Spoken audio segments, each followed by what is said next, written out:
Hey everybody, Dab here. Getting ready to go live with some Magic the Gathering unboxing, some real life stuff. I got some of it laying on the table right here on the screen. Got three cameras set up. Got one for the mat here. It'd be hard to read cards when they're laid out there, but I have this over here to display some cards. You'll be able to read stuff somewhat better from over here. And let's see, we got well, so a couple things we have that we haven't shown yet. We have pre-release decks that we put together yesterday. These were 60 card decks from the pre-release boxes. My deck sucks. Yeah, we opened it and put them together yesterday. We went ahead and built the decks. We might play some games later. Give them the chance. One second, let me make sure the stream's up and going. Got no bad with those. All right, very nice, very nice. All right.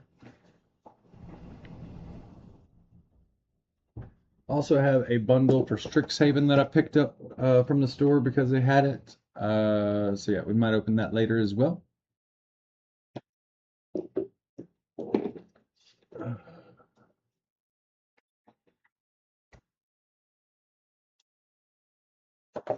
Let's see what we got here.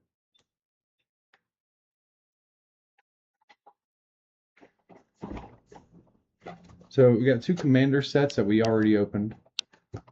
But we haven't sleeved them or played with them yet. Just opened them, looked through them. There's some commander only cards in this one. I'll save these. I'll go through these later. I just want to show a couple of them because the main ones are foil. You can choose your commander. You could either have Invisible Woman, and like this is a special version just for commander.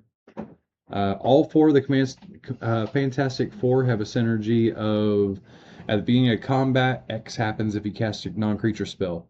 And then whenever you attack, you can pay 4 colors, right? They all have something like that. Invisible Woman, pre-combat, you make a wall. In combat, you give +1/+0 and can't be blocked. +1/+0 for each creature you control and can't be blocked. Mr. Fantastic.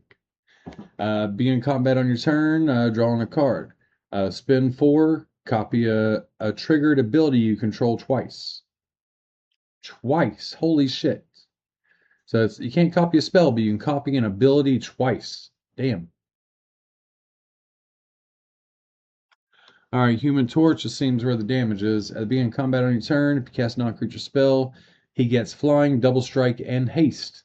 And you can spend 4 until end of turn. Whenever he deals combat damage to an opponent, he deals that much damage to each other opponent. He has double strike too, so think about that. If you get a good double strike hit off for like say 10 total, it hits all your opponents at the commander table for 10. Thing. Trample. Be in combat on your turn. If you cast a non-creature spell, put 4/+1 counters on the thing. And then you can double the number of counters on any number of permanents you want. That's fucking crazy. Wow. And then we have Galactus, Devourer of Worlds. Won't be your commander because he's colorless. But just Galactus. 12/12, flying, trample, indestructible. When he enters, exile target permanent, so that can be a land. Insatiable Hunger. If you don't have Silver Surfer out, he always attacks whoever has the most life. If you have Silver Surfer, he can keep Galactus under control, but also Silver Surfer, when he enters, you can get Galactus out of your deck and put it into your hand. And whenever it deals combat damage to a player until the end of your next turn, you essentially goad a creature to attacking a specific player. So it doesn't say goad because you're telling it what player to attack. Some other interesting cards. Let's see, we got a life save. You can save 4 things with that card. Here's a board wipe right there. Ultimate nullification. Here's an interesting one. Council of Reeds. The legend rule does not apply to creatures you control. So this would go in some type of, cloning deck or making copies. And each turn, this can multiply itself. Let's see. I'm just going to place them here as I go through them. It's a large stack of cards. Elasticity. We got Lockjaw. Yeah, the Fantastic Four deck has some Inhumans and Storm in it. Let's see. So 1/1 Vigilance. Counters if you cast non-creatures. Very nice. Can't be blocked. Very nice. Let's see. You got one of their kids, Valeria Richards. Card draw and non-creatures cost less. Amazing. Alicia Masters. Artificer. Creates treasure.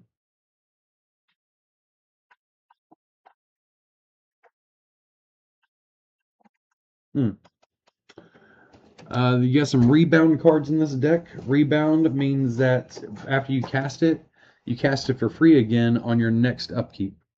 Right?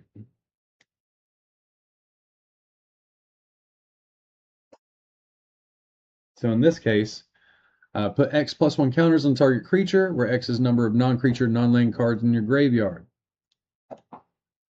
That means you got to do it 2 turns in a row.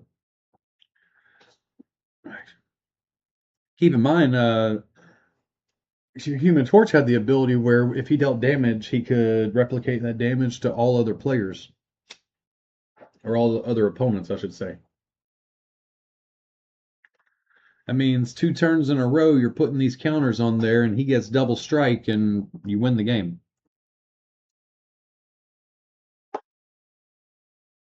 Do you want to hit this, babe? Yep. Oh, we had Valeria. Here's Franklin. In the comics, they have Franklin as like one of the most powerful mutants that exist because Franklin creates whatever he thinks of. He can materialize anything by thought.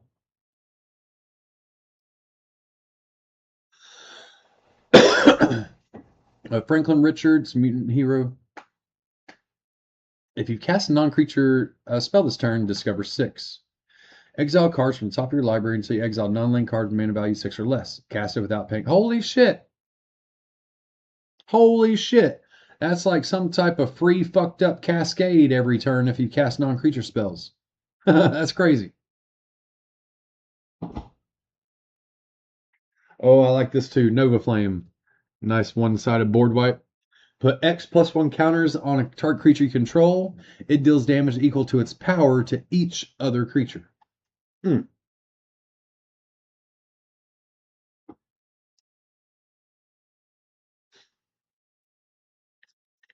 This is amazing because of rebound right here. Wow. Not often you see a 3-cost fight or destroy artifact enchantment that's a rare, but they slapped rebound. Slapping rebound made this a rare. So now you can destroy 2 artifacts or enchantments or cost 2 fights or 1 of each for 3 mana. That's awesome right there. You mentioned they had the Inhumans. You saw Lockjaw. Here is Medusa. By the way, if anybody out there has seen Gen V has a version of Medusa in it. 3 cost, 2/2 vigilance reach whenever a player casts a non-creature spell. So that's you or any of your opponents at the command table. Whenever a player casts a non-creature spell, put a +1 counter on Medusa. Nice. And you can't have Medusa without having Black Bolt, the Inhuman King. For those that don't know, like he can't talk because if he opens his mouth and utters a sound, his sound can like just destroy anything it touches. So when Black Bolt casts a non-creature spell, he gets +2 till end of turn. Lethal Voice. Whenever Black Bolt becomes the target of a spell or ability opponent controls, destroy target non-land permanent that player controls. Damn. They better have a board wipe that doesn't target him. That's the only way to really get rid of him without getting hurt. Oh, more broken cards. Either one of these effects is too expensive for 6 costs, but for 6 costs, you get 2 separate effects that are both awesome. Every turn, you get 4 mana in any combination of colors. And when you cast a non-creature spell once every turn, you can copy it. So once you get this out, you get free mana and copying spells every fucking turn. That's crazy. And you might be like, yeah, it is 6 mana. There's another one here that's 7 mana. I gotta tell you, there's something that's 3 costs that lets you put stuff on the battlefield for free. I saw that. So just like the other day when we were revealing cards, we showed that there were a few cards in the set already where you can cheat something very expensive from your graveyard to the battlefield for just like 3, 4, 5 mana. This deck has one to do it for 3 mana. See, this is nice as well. 3 cost, 2, 3 flying. Whenever you cast a non-creature spell, Crystal deals X damage to each opponent, where X is the number of colors that spell is. And you can tap it for any of the 4 in the deck.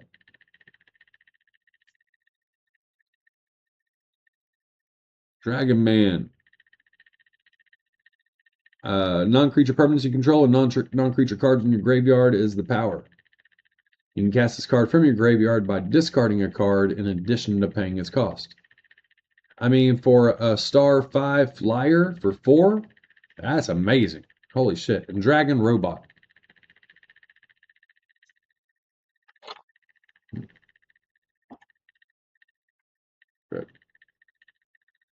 First Family.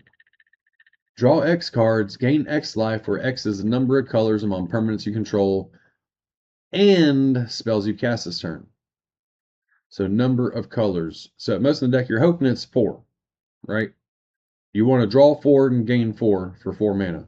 That's actually pretty good, especially instant speed. Holy shit. Now, the spell itself has 2 colors on it, so you just need a red and white permanent in order for this to get all effects. If you have a red and white permanent out, when you cast this, it has all 4 colors. Hey, look at that. Namor's in the Fantastic Four. 2/2 flyer. Whenever you cast a non-creature spell, create a 1/1 Merfolk. Whenever Namor attacks a player who has more life than you, whenever Namor attacks a player that has more life than you, other creatures you control that attacking that player get +2/+0 on the turn. All right. Comeback king right there. You good? I'm good.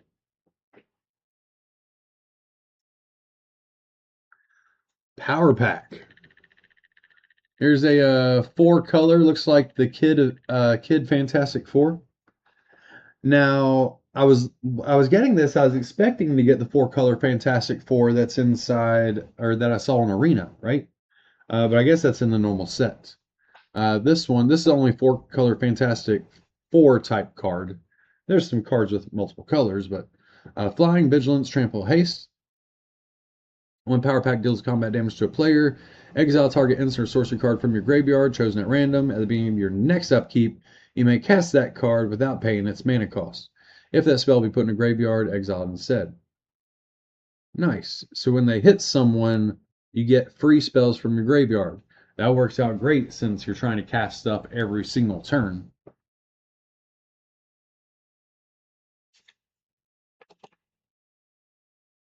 Willie Lumpkin, Postman, looking like Stan Lee. Can't be blocked. 1/3. Let me guess. He puts the milk in your mama. Never mind. Whenever Willie Lumpkin deals combat damage to an opponent, you draw a card, and that player may draw a card. If they do, that player can't attack you or permanents you control during their next turn. Be like, would you like to draw a card? You can't hurt me. That's what you need a commander. Uh-oh, we got the fantastic car. 4/4 flyer vehicle. Just casting a non-creature spell will crew this. Well, it is flying 4/4. Or, hold on, it says vehicle 4/4 flying. Okay, it's not a creature until then. So even though it says 4/4, it can't attack until there. Even though it doesn't say anything about crew, you cast a non-creature spell to crew this. Whenever you cast your 4th non-creature spell each turn, you may sacrifice the card. If you do, create 4/4 colorless construct creature tokens with flying and haste. Oh, that's because the card breaks into pieces. Mm-hmm.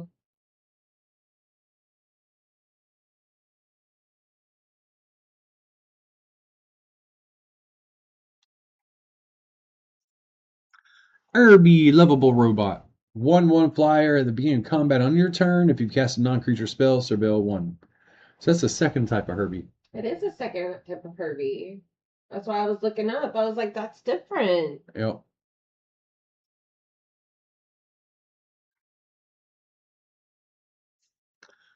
Alright. Negative Zone Portal.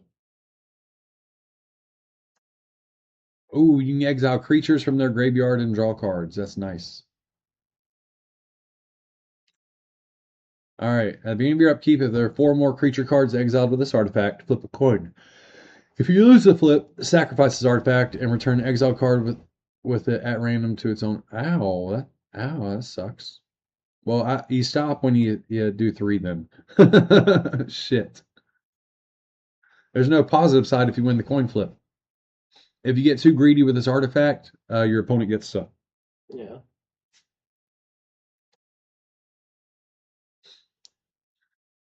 Nice. Instantly, I want to put this in that Dritz deck that I made the last week. So three cost equipment, normally 40 equip. Equip creature gets +2/+2 and indestructible. You can equip the commander for 2. Nice. Ooh, Cleansing Nova. Choose one. Either destroy all creatures or destroy all artifacts and enchantments. Wow, artifacts and enchantments. Fuck yeah.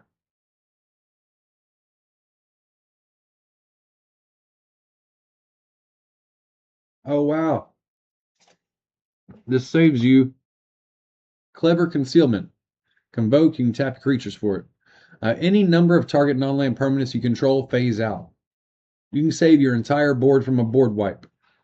Treat them and anything attached to them as though they don't exist until your next turn. It's important to note that this is like one of the only ways to save tokens like this. Like, there's a lot of ways you can be like exile permanent until end of turn and it returns, but like tokens are gone the moment they leave. If a token goes into exile, it never materializes again. Some people don't understand that concept, but this, I believe you can phase a token, like because it's still there on the battlefield. It's just like in another realm. I don't know. It's like you're both in the commons, but you're in a different realm on the commons.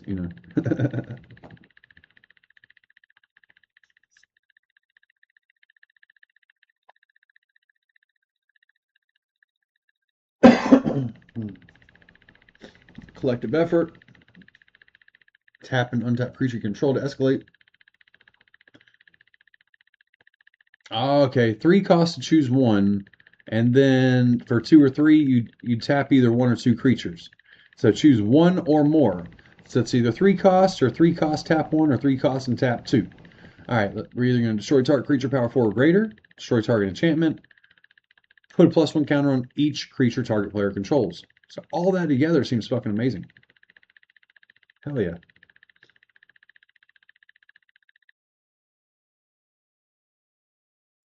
Ah, oh, this is amazing right here.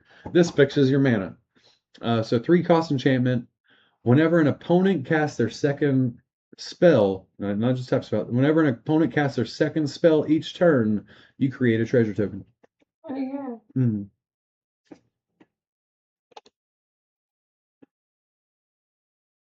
5 cost, Promise of Loyalty. Each player puts a vow counter on a creature they control and sacrifices the rest. Each of those creatures can't attack you or planeswalkers you control for as long as it has a vow counter on it. You wipe the board and the remaining creatures can only attack your opponents. That's fucked up. Yep. That's fucked up. Here's a reprint. Tragic Arrogance. I got copies of this from other sets. For each player, you choose a type of each permanent, essentially, and you sacrifice the rest. So if they have like 20 artifacts, you're sacrificing 19 of those artifacts. Now, what's funny is that you're choosing, by the way, you're choosing. So for each player, you choose from among permanents that player controls, pay attention, an artifact, a creature, an enchantment, and a planeswalker. then each player sacrifices all other non-land permanents. Now, nothing on there says you can't choose the same thing more than once. So that artifact creature, I'm going to choose that for artifact, and I'm going to choose it for creature. So you're only going to keep that one fucking thing since you decided to pick both categories. You know? So you see what I'm doing I there? do. Oh, shit. now for myself, I'm going to make sure I pick separate things. I got it for each player, right? Yes. But then, yeah, but like your 0/1 Ornithopter, yeah, that's the artifact creature you're keeping. Oh, let's see. Quantum Misalignment. 5 cost, create a token that's a copy of target creature you control, except it isn't legendary, and rebound. That's broken. All right, a 5 cost, creating a permanent token that's not legendary, and it doesn't exile it in the turn for 5. That by itself is good. Rebound, you're doing it for free on the next fucking turn. All right, that's broken. The only thing that makes it not too broken is that it's a creature you control. But still, like we got that stuff with Human Torch. That Human Torch pretty much just fucking can obliterate everybody, make copies of him, and really fuck people up. Or some other thing. Or the thing. The thing was a player killer too.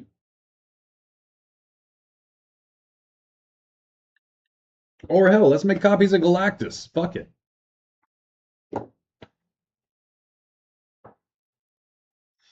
And each time those copies enter, you destroy something.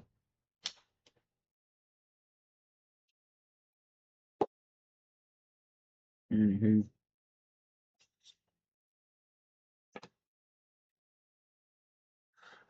Draw cards equal to number of cards in a target opponent's hand.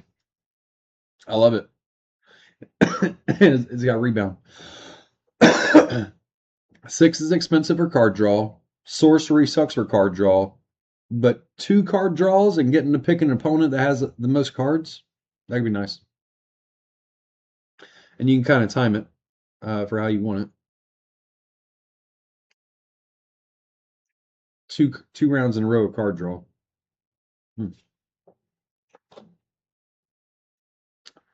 Let's see what we got here. Into the Time Vortex. Sorcery, Cascade. When you cast a spell, exile cards from the top of your library until you exile a non-land card that costs less.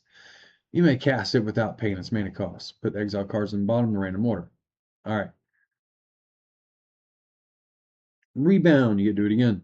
Holy shit. Now hold on. The card itself is only casting Cascade.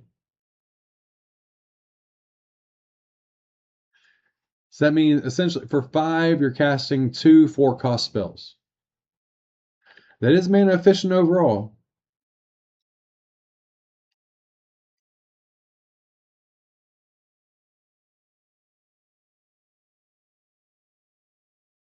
I like it, but it's not as efficient as it sounds. You could whiff on it.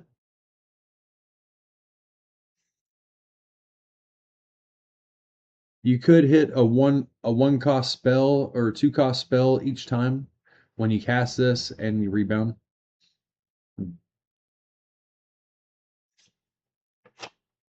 Seize the day. Untap target creature.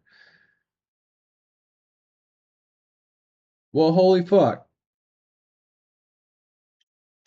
For 4 mana, you can just create a second fucking combat. And for 3 mana, you can cast it from your graveyard for a second combat.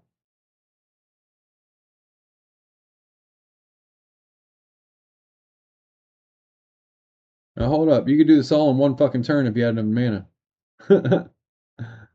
Holy shit. Now hear me out. Hear me out. Your opponent thinks they're winning, right? So they swing out at you. They don't have any blockers. You have 1 or 2 creatures, but they got like 10 life. With this card, your 1 or 2 creatures can attack 3 fucking times in a turn. So, like if they got vigilance and this is untapping a creature. Okay. Well, seize the day, 4 cost. So in your second main, so let's say you attack. Well, So let's say they have two creatures, you have one. They think they're about to win. They swing out. You don't block. They're tapped. So you swing back with your one. You hit them. Then you cast untap target creature, so it untaps. After this main phase, there's additional combat phase, followed by an additional main phase. All right. So you go into combat again. You hit them again. Flashback for 3. Cast this from your graveyard. Untap target creature. After this main phase, there's additional combat phase followed by additional main phase. So like you can have 3, like this one card, you can have 3 combats in one turn.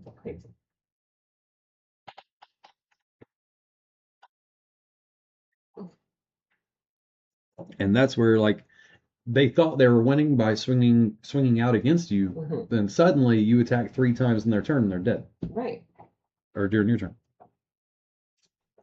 All right, Path Discovery. What we got here?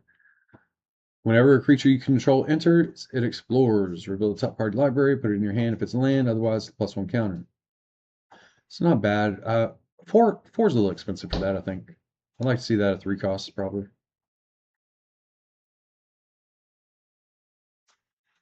Explore is not my favorite mechanic. Galvanic Iteration, 2 costs. When you next cast instant or sorcery spell this turn, copy it. You may choose new targets for that copy. Flash that back from your graveyard.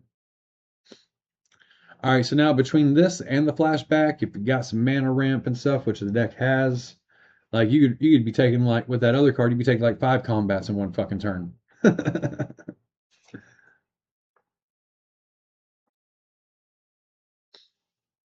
Wow. Taunt from the Rampart, red white card. Goad all creatures your opponents could control. Until your next turn, those creatures can't block. Until your next turn, those creatures attack each combat if able and attack a player other than you if able. Yep. So it works. Yep. When the pod's down to 3 or 4 players, you use this, and then you try to win after the ashes are clear. This is amazing for this deck. 4 costs. Whenever you cast a non-creature spell, draw a card. Chromatic Lantern, reprint, Mirage Mirror. Make artifacts become copies of stuff till end of turn.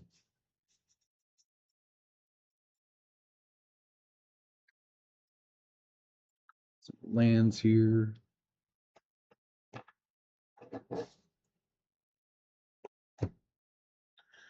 All right, next we got the Watcher's Warning.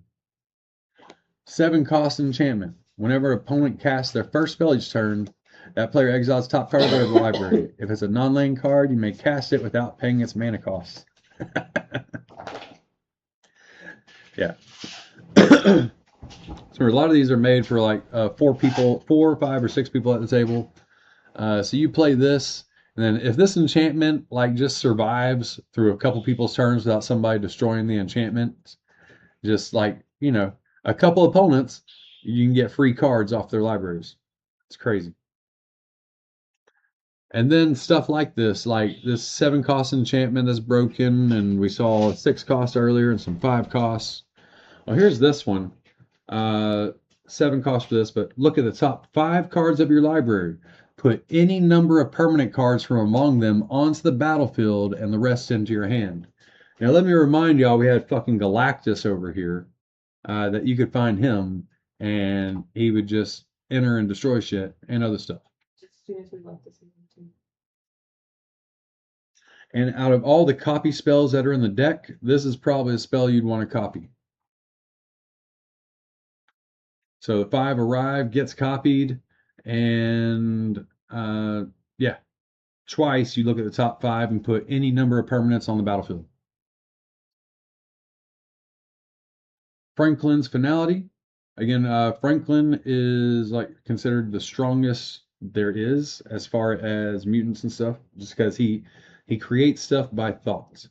When Franklin's Finality enters, it deals 5 damage to target creature or planeswalker opponent controls. If a triggered ability of legendary creature control triggers, that ability triggers an additional time. Wow, that's like every one of the characters' abilities in this deck. They all have stuff like if you cast a non-creature spell in your first main, X happens. That's what it's talking about. If a triggered ability of a legendary creature you control triggers, it triggers additional time. Or like Galactus, when it enters, trigger destroy something twice. Hmm.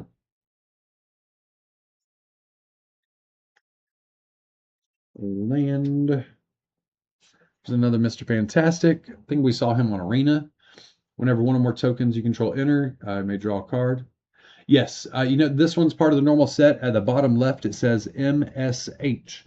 So far, a lot of the cards have been saying MSC.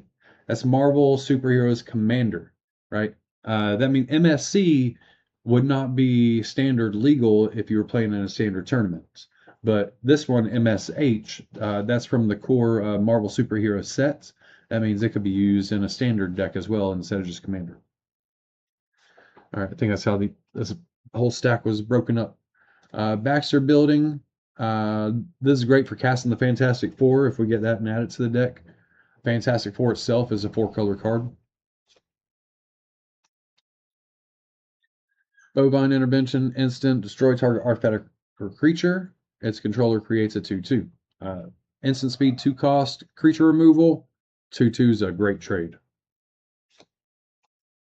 Cut a deal. Each opponent draws a card, then you draw a card for each opponent who drew a card this way. Sounds fair. Oh, yeah. So again, 4 players at the table. You have 3 opponents. They each draw 1. You draw 3 for 3 mana. That's not bad.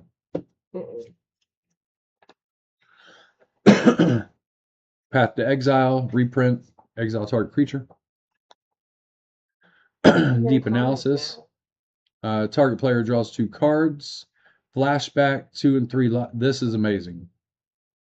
I mean, normally you'd want 3 costs for draw 2 cards, if not 2 costs, but just being able to flash back. It's more because you can draw twice off the 1 card.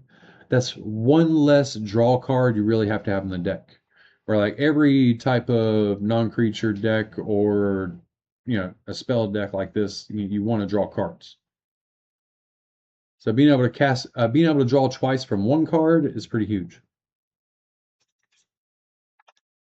All right, search the library up to 2 basic lands. Cultivate. Yeah, I played that on stream the other day. Farseek. Search your library for a plains, island, swamp, or mountain. Put it on the battlefield tapped. 2 cost is good for that. 2 cost is good for that. Terramorph. Search your library for a basic land card. Put it on the battlefield. Then shuffle. That is not tap. And there's rebound. This is fucking awesome.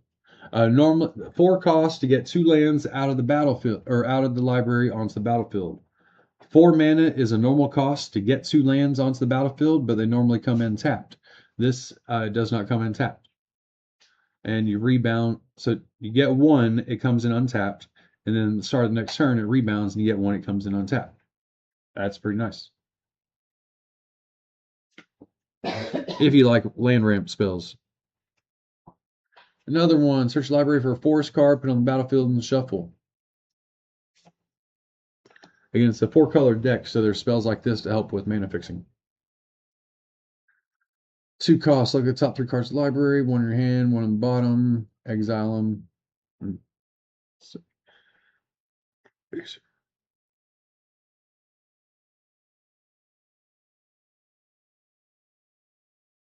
Huh. Choose 1. Destroy target artifact. Destroy target enchantment. Destroy target artifact and target enchantment. I like that. The third option's there. Nice. Mana, Soul Ring, bunch of lands. And that is the Fantastic Four deck. Honestly, that deck looks pretty broken.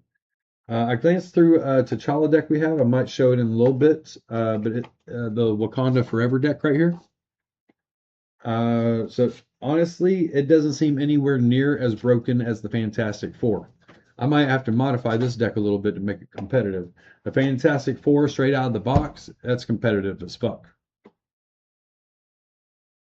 I mean, it's got the creatures that win the game. It's got board wipes. It's got draw spells. It's got control. It's got shenanigans and beyond shenanigans, really. Anyways, yeah, that's gonna be fun. I got it, hey, zombie. It might be. I'm gonna probably order it next week, zombie. Hmm. How y'all doing? How y'all doing?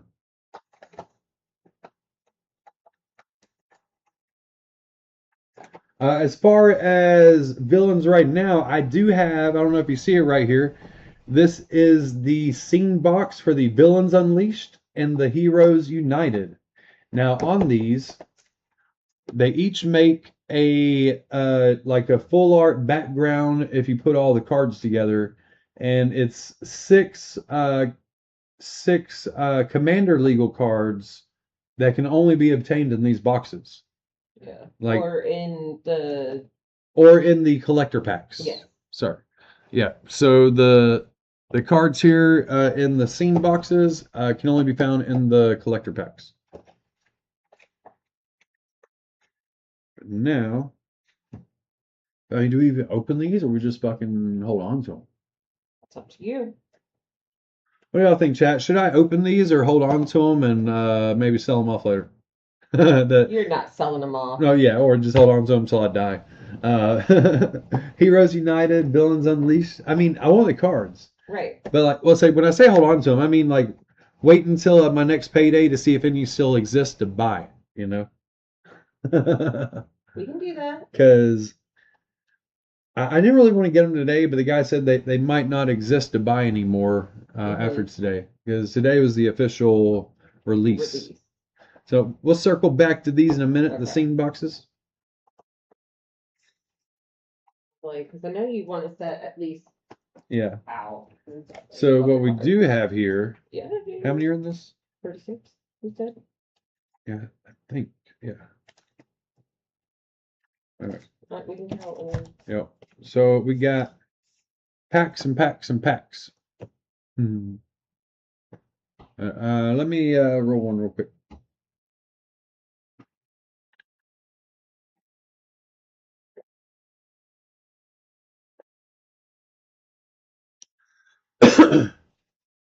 Oh man, the one of those villain cards is a red green card. It's Titania and Absorbing Man, or Absorbing Man and Titania.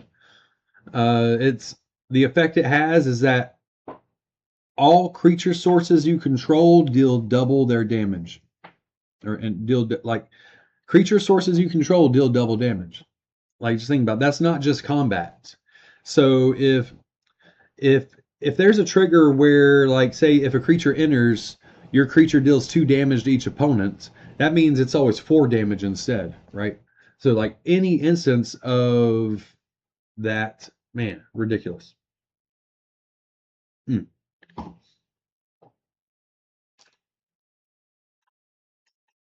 Break up a little bud.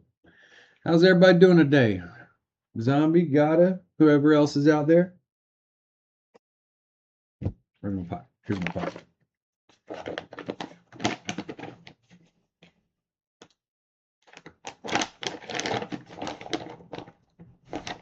You gonna open that box for me? And play boosters. Yeah.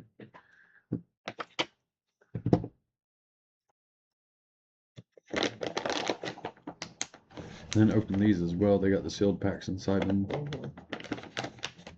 I feel like I always had better pulls from Walmart packs that were sealed like this. I don't know why. As well as Marvel Fat Packs. That's why I grabbed this one. Or not Marvel, Walmart Fat Packs. Yeah. Oh, they're called bundles now. They used to be called Fat Packs.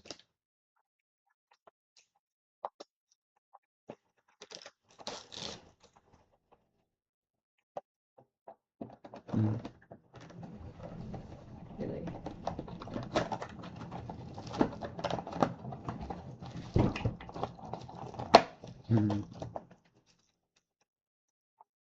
Just lay all the packs out. Kind of fan them out like this if you can in different rows. People tune in and be like, ooh.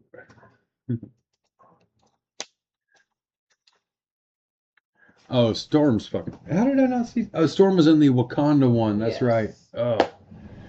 That's where the other one was that you were talking about too. So check out this power Storm has.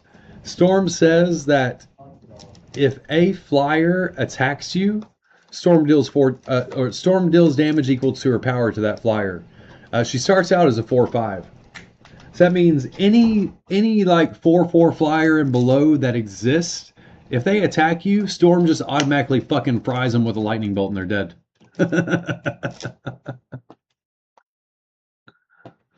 Hey, MTG Hillbilly, how you doing?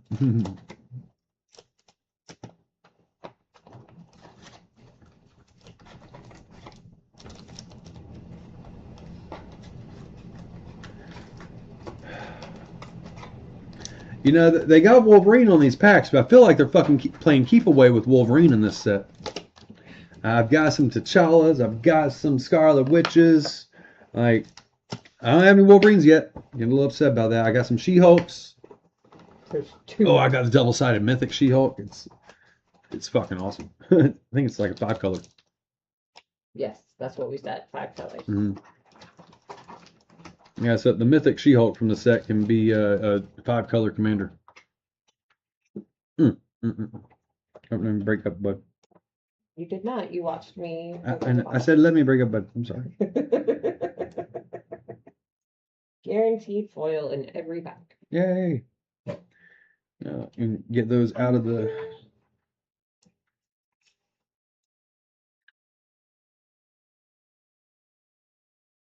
There's an easy way to remember. Yeah.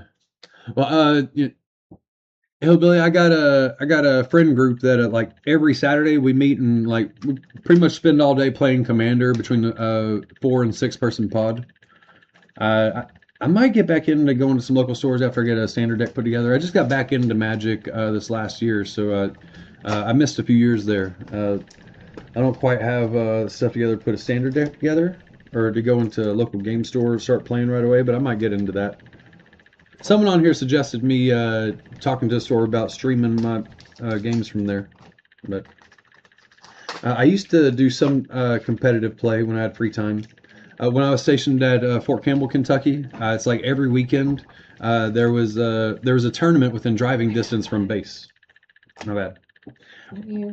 So yeah, every weekend, like my friends and I, we'd pick find some tournament, whether it was Star City Games or Wizards or just local game store or something. PTQs, anything like that. Regionals. Yeah, regionals were the ones they did like they had like summer, winter, things like that. Yeah, those were always fun. Yeah, I went to no. I almost got to go to a Grand Prix. I went one. It was similar to a Grand Prix, the one we went to in Atlanta. But yeah. But anyways, been working on getting back into it, and yeah. Oh, very nice, very nice. Originally, I'm from the Nashville area originally, but also from where I'm staying at now, which is not too far from Myrtle Beach, South Carolina. But I moved a bit the last year because the Army pooped me out in Arizona. So stayed there for a bit.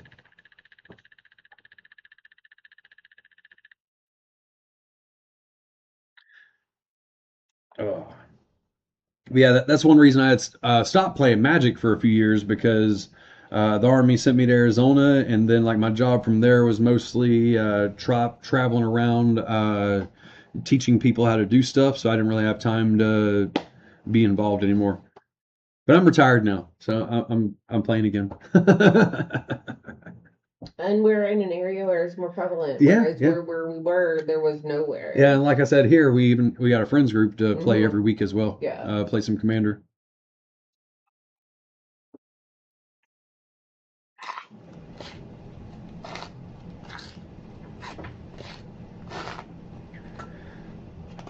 Let's see.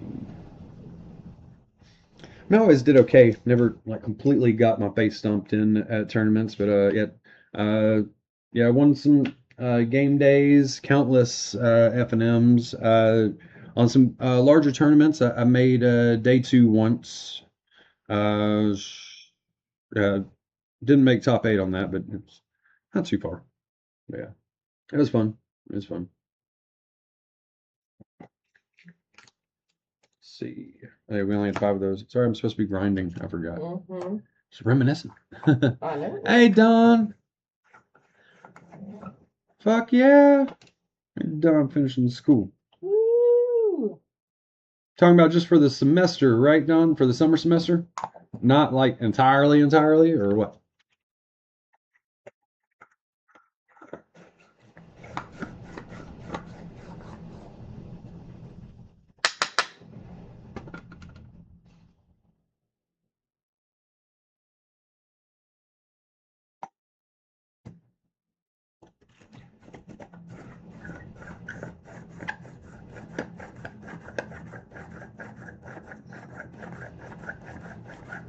Oh, very nice, very nice. Oh, nice. Y'all play each other on live stream, or like how's that work? Yeah, tune in sometime, check it out.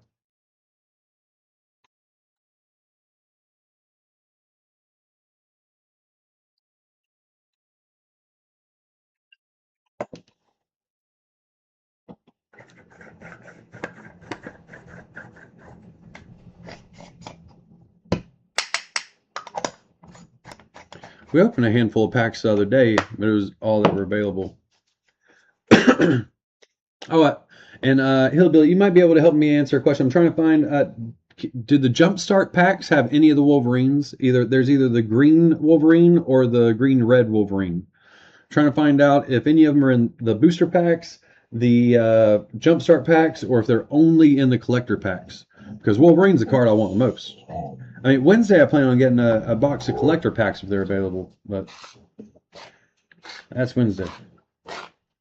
Just wondering if I have my hopes up for no reason for buying a Wolverine. I mean, I know he's not the best card in the set, but just Wolverine's one of my favorites. Right, that's just who you want. Just like in the Forgotten Realms set, Dritz the Warden was my favorite. No, it's no storm. You can go out while it's storming. I said what I said.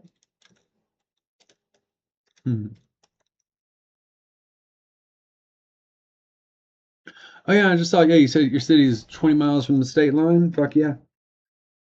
Yeah, from what was it? From 2012 to 2016, I was at Fort Campbell, Kentucky, or stationed there. Either lived on base or in the Clarksville area from time to time.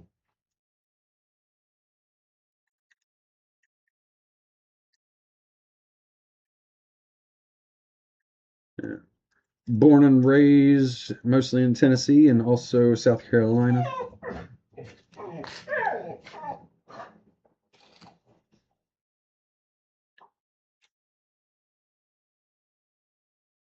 And then, yeah, Army sent me around a lot of places. Yeah, family in Nashville is why I actually requested to go to Fort Campbell. I'm like one of the only people in existence that's ever requested to go to that place.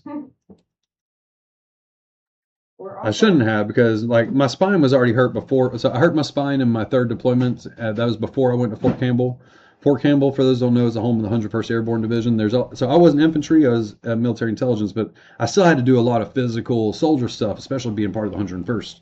And like I went there with my spine injury already, so it probably wasn't the best thing for me.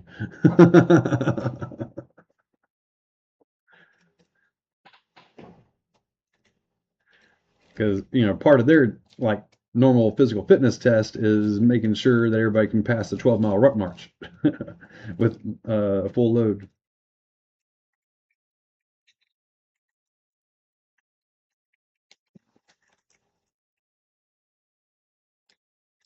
But it was nice being close to the family for a few years.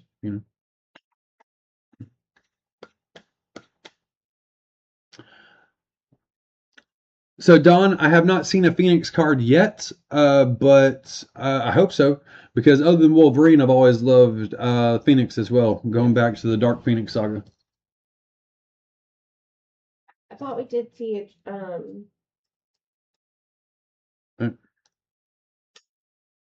Right.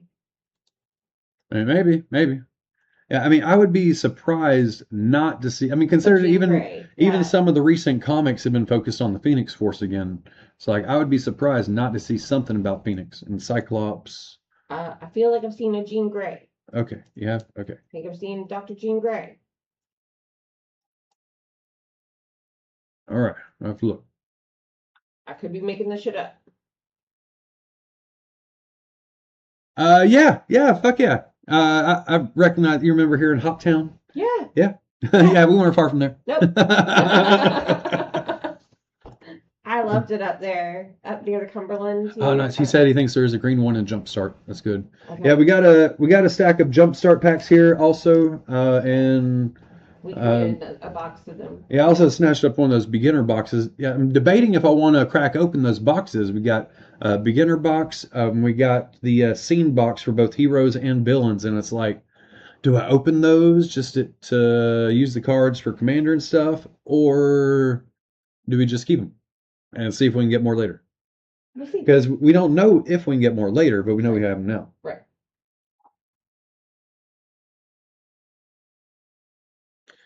Oh no, dilemmas.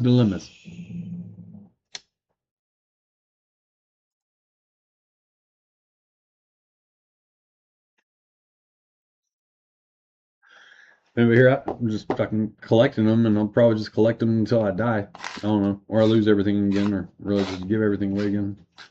It's happened multiple times in my life.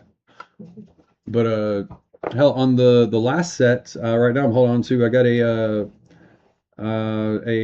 the foil Japanese mystical archive vampiric tutor with the raised texture and everything. Nice. I'm hoping that goes up more. Right now it's on eBay for between 750 and 1,000, depending on when you look at it. Or was last week.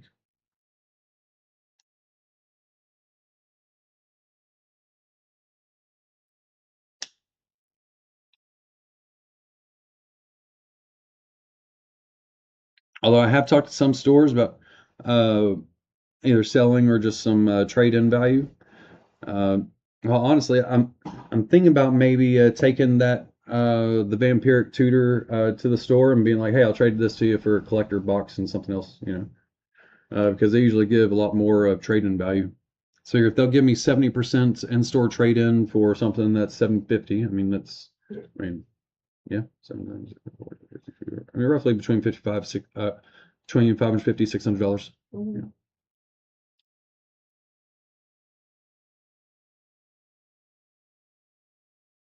There you go. All right.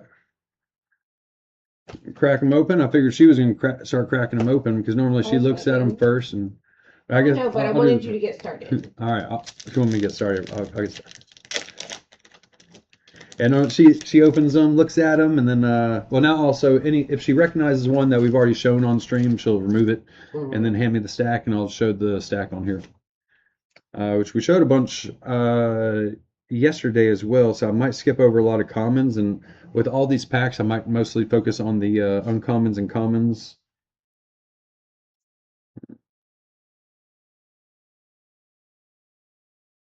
I mean, well, shit. Although I do want to talk about some after some cards I've seen. It's like this one, Hydra Assault Robot. 2 mana, 1/3. Whenever another villain and/or artifact you control enters, this creature deals 1 damage to target opponents. Now let's talk about two. I talked about there's some of the cards that double the damage and increase the damage sources deal. Right, top of my head, there's a Thor card, and there's the Titania and Absorbing Man card. Thor card, if a red source would deal damage, deals that much damage +1. So that would make that, whenever reading that, if you have it combined with this, whenever a villain and or artifact enters, it deals 2 damage to target opponent. Now then, if you have it in the red-green Titania deck, or Absorbing Man Titania deck, say they're red-green, you have them as your commander, they say all creature sources deal double damage. That doesn't just mean combat, that means stuff like this, non-combat damage. So if this, that and Thor, that make this right here, every time a villain or artifact you control enters, it's like pinging people for 4 damage to the face every time. I don't know. I've noticed in a lot of ways to really like synergize that together. Well, just think about if like you're drafting a limited or something like that. Oh, thanks, Hillbilly. He said Wolverine's in the uncanny pack of Jumpstart. Uncanny pack. And he said that's Claws Out, not Fierce Fighter, right? Correct. Because I'm tracking 2 Wolverines in the set. There's a mono green Claws Out and a red green Fierce Fighter.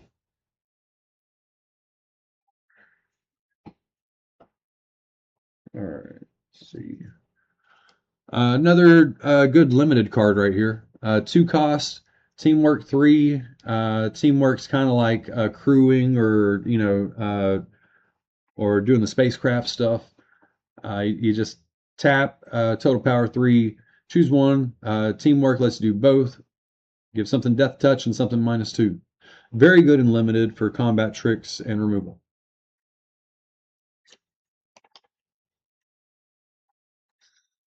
This guy is very good and limited as well.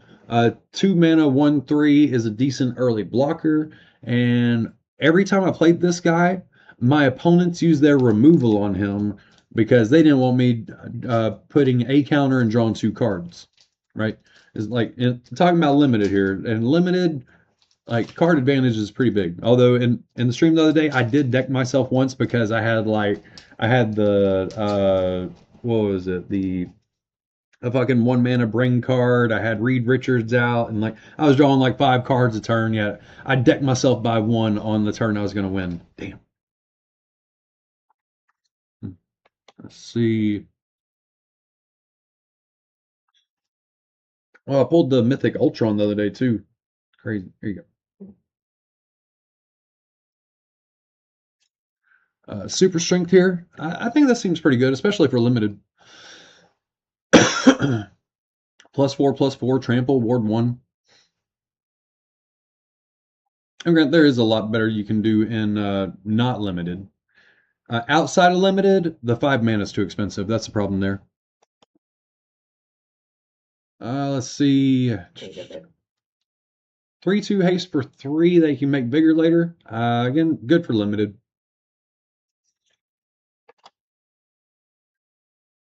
Two mana, 2/3 defender, robots. There's some synergy in the set with the robot keyword.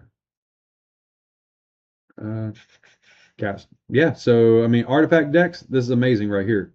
Yeah, just I mean the 2/3 body. Let's look at that. So a lot of 2 cost cards like this that are artifact cards or whatever, similar type cards to this. They're almost all 0/3 or 1/3. This one's a 2/3 right there by itself. I'm surprised it's not uncommon.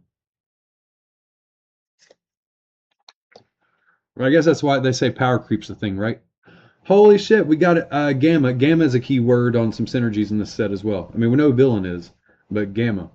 So the Red Hulks, 6 cost, reach trample, 6/7. Whenever he's dealt damage, put a +1 counter on him. Whenever you do, he deals damage equals number +1 counters on him to any target. Holy shit. I like it. I would want to put something in this deck with him where I could ping him myself. There's a lot of cards where you can tap your own creature to deal 1 damage to any target. You target your own Red Hulk.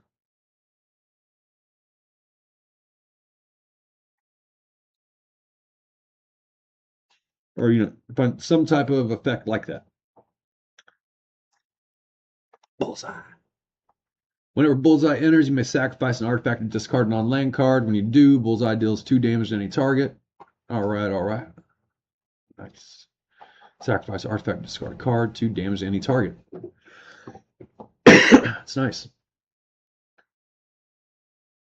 Human, assassin, villain.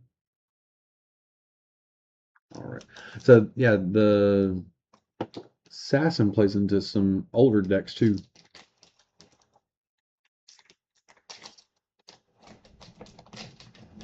Baxter Building, great if you have the Fantastic Four card in your deck. Captain America, Living Legend. This is pretty fucking good. I played this against her the other day when we were playing around. 3/4 Vigilance. Whenever a creature you control becomes tapped during your turn, if it's the first time they become untapped. Essentially, it gives all your other creatures a temporary form of Vigilance. But unlike Vigilance, like if it's a tapped ability, you can do it again. So like if you tap something for mana, if you tap something to tap another creature or something like that, they immediately untap, and yeah, then they could attack for combat. That's actually more powerful than just giving all your creatures vigilance, because you could use tap abilities twice. That's a huge combo enabler right there. Holy shit. We gotta think of ways to abuse that. Oh shit. There's a 5-color commander for the Avengers right here. Nick Fury, Agent of S.H.I.E.L.D. Power up, 5 colors, put 2 +1 counters on them. Look at the top 7 cards of your library. You may put a hero, equipment, or vehicle from among them on the battlefield. If it's a double face card, you may transform it. Put the rest on the bottom of the library in random order. Holy fucking shit. Mm-mm. But I mean, Yeah. Well, I was telling Ziggy. the only thing I don't like about this card is that after this, so what? After all this, for all this build up, 1 cost 2/1. If he lives long enough to do 5 mana, he'll be a 4/3, and that's it. And I guess you'd want some way to like exile him and return him to the battlefield so you could power up again. Mm-mm-mm.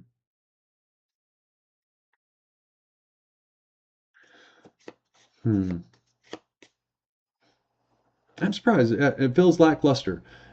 Cool ability up front. I don't know. Maybe something with a deck full of transform cards or something. I don't know. Something that's Trying to think of into him as your like a deck. 5-color commander, you know? There's the foil for the set. Full art land. Oh, I didn't give you any of that shit. Oh, that's fine. That's fine.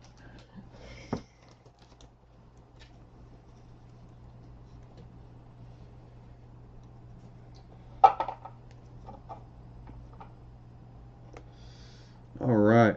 Iron Man, Master of Machines. 1/4 Flying Vigilance, +1 for each other artifact you control. Fuck yeah. Damn. When he attacks, if you got an artifact in the battlefield under your control this turn, draw a card. Damn. Mockingbird. 2/2 double strike. When you cast a spell that targets a creature you control, put a +1 counter on Mockingbird. Damn. Oh my god, yes. All right, he won a game with me on Arena. Actually, having him and the Invisible Woman out side by side, they both trigger each other every fucking turn when you cast a creature. Or whenever one or more heroes you control deal damage to a player, put 2 +1 counters on the thing. And I gotta tell you, I had Ant-Man on the battlefield with this, and I was casting blue spells as well. So like every turn, Ant-Man couldn't be blocked, and he was hitting. Invisible Woman was out as well, so Ant-Man had reduced power. So Invisible Woman or like I was drawing cards because his power wasn't the same as his base. He was unblockable because I cast a blue spell. Invisible Woman was making the 0/4 walls, and the thing was getting the counters every turn. And it was like, holy shit. Like the synergy between those cards was just unreal. My opponent rage quit, but yeah. Let's see. Mm, Wiccan. It's important to note this one is a mutant as well. I've been trying to pay attention to which ones still say mutant because, a lot of the heroes in Marvel aren't mutants. That's more of an X-Men thing and that branch. That was one thing that set up those series apart. Uh, something either happened to them and gave them powers, or like they were born that way as a mutant, or like their body God. changed. Yeah. But with that, remember we also had a recent set called Teenage Mutant Ninja Turtles, and there's a lot of shit in that deck that says mutant this, mutant that, and mutant this, right? So I'm just trying to think like there's got to be some synergies combining the two sets there. Right. That should be fun, especially throwing commander decks together. Oh shit! Did we get this the other day, or the Monica Rambeau? Or I know I saw it on Arena, but I yeah. think we did. All right, so I think this is our second copy of this now. We got two-sided. Again, this would go with that other fucking Nick Fury card. Monica Rambeau, 3/3 flying prowess, 5 to transform. Photon living legend, flying hexproof prowess. Whenever you cast a non-creature spell, put a +1 counter on each other creature you control. So it's like she has permanent prowess for everyone else. And yeah, damn, flying hexproof prowess 4/4. It's pretty strong. Pretty strong. Do you want me to keep the foils in there? Yeah, might as well. Misty Knight, hero for hire. 2 cost, discard a card, draw a card for each card you discarded this turn. I don't know. I know there's some decks can go into, but I've never been huge on discard mechanics myself. And especially like if I have to discard, I want to see extra benefits my way. If anything, this seems like a push. If you know what a push is. Yeah. Yellow Jacket, Heartless Marauder, 2 cost, 1/2, flying. Whenever another villain you control enters, it gets +1/+0 and gains life links. Oh yeah, I saw this the other day, and I was just thinking that how great like the early aggro life link could be for this, or like you're just getting a quick flyer out that can buff and get life link. That could be huge in the control game or something. Mm.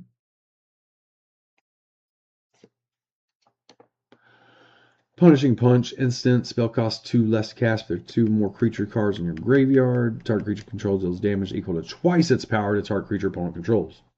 And it's important to note that that's not a fight, that's just a deal damage too. That's nice. Pim Particles, 1 cost sorcery, target creature gains vigilance on a turn, can't be blocked. Draw a card. Now, normally I'm not too huge of a fan for like I don't know, wasting a card slot in my deck for this. However, there's a few cards that benefit from dealing damage to a player. So this would be a good addition to those decks that have those cards, especially decks that want you to cast non-creature spells, and then decks that want you to deal damage to the player. So you want to make the unblockable off this, Vigilance, unblockable, and drawing a card. This would be the perfect sorcery for any deck with like Ant-Man or like the Thing right here we had just seen. So right here, like thinking about these two together. Cast Pim Particles on the Thing. Target creature gains vigilance until end of turn and can't be blocked this turn. Draw a card. Then the Thing. Whenever one or more heroes you control deal damage to a player, put 2+1 counters on the Thing. So he can't be blocked. He'll have vigilance. He'll deal damage, and he'll be a 9/9, and you draw a card. So that's win-win.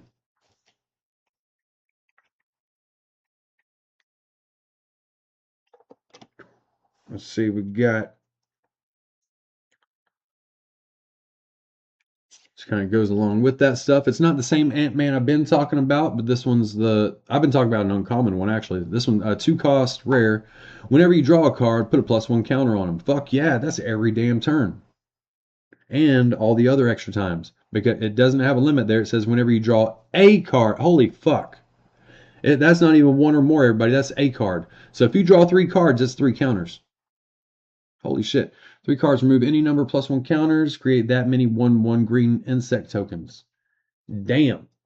If you splash black with this, you got a lot of shit from the Strixhaven set to buff all those insects. I'll tell you that. Holy shit. We got a foil storm. Can't really see its foil. It's a little shiny. Oh. Damn. Damn. Fucking Storm said, hold my sandworm convergence, okay? Storm said, creatures with flying can't attack you or block creatures you control. Whenever you cast a spell that targets 1 or more creatures, those creatures gain flying until end of turn. You can just keep giving your opponent flying. Or block, and so they can't block you. Yep. Wow. But not only that, the Commander Storm that's in the Wakanda Forever deck says that if a flyer attacks you, she deals 4 damage to them. And it's for every flyer. So if they attack you with 20 4/4s, she will kill all 20 of those fuckers at once. It's crazy. Hey Yami, how you doing? Welcome, welcome. We slow rolled a bit beginning of a Yami.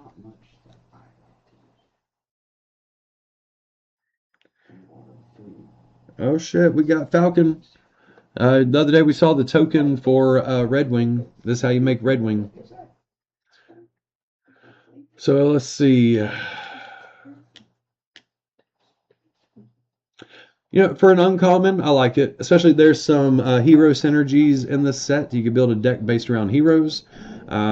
Typically those revolve around red, white, and blue on the colors for the Avenger colors. Probably some green here and there if you want to get greedy. But let's say you got blue in there. So you have this. Hero Synergy, 5 cost for a 3/4 flyer. I don't really like that much, but you do get another 1/1 flyer that lets you surveil. See, I'm a little torn, but if you have a Hero Synergy deck or a Surveil deck, then possibly. Now, I know there was a deck I played with, Ishtola. I can't remember if she had blue. Was she black and white or was she full Esper? I think she was full Esper. I have no idea. Esper would be Blue, black, white. yeah, blue, black, and white. Yeah. But I don't know if she is what. Yeah. Anyway, yeah, something like this where you're trying to surveil all the time, that'd be good in one of those decks. Calling Wing, Street Samurai, 2 cost, 2/2. Whenever you cast a spell, targets creature control, +1 counter. Scry 1. That's too many requirements for me. Yeah. Yeah. Let's see. I don't know. I thought it said that it had to have plus counter. Meh. A lot of things like this, but this gives a scry 1. I just don't know if it does enough by itself. So, other than limited, where I have a lot of targets or targeting spells, I wouldn't use that. Arnhem Zola, 3 cost, 2/3, scientist ability, artifact creature. 1, create 2 or 2 menace, 1 for 2 more creature cards. This is very good because you can do this every turn after you get them going. Especially limited. Holy shit, this is so powerful in limited. Being able to produce a 2/1 with menace every single turn in limited. If a lot of limited games, they can stall out mid to late until someone like Heart of the Cards top deck something to get over the hump. This will always keep you in the mix.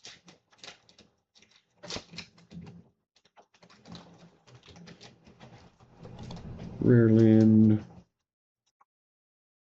Ruinous Wrecking Crew. All right. X Black Red.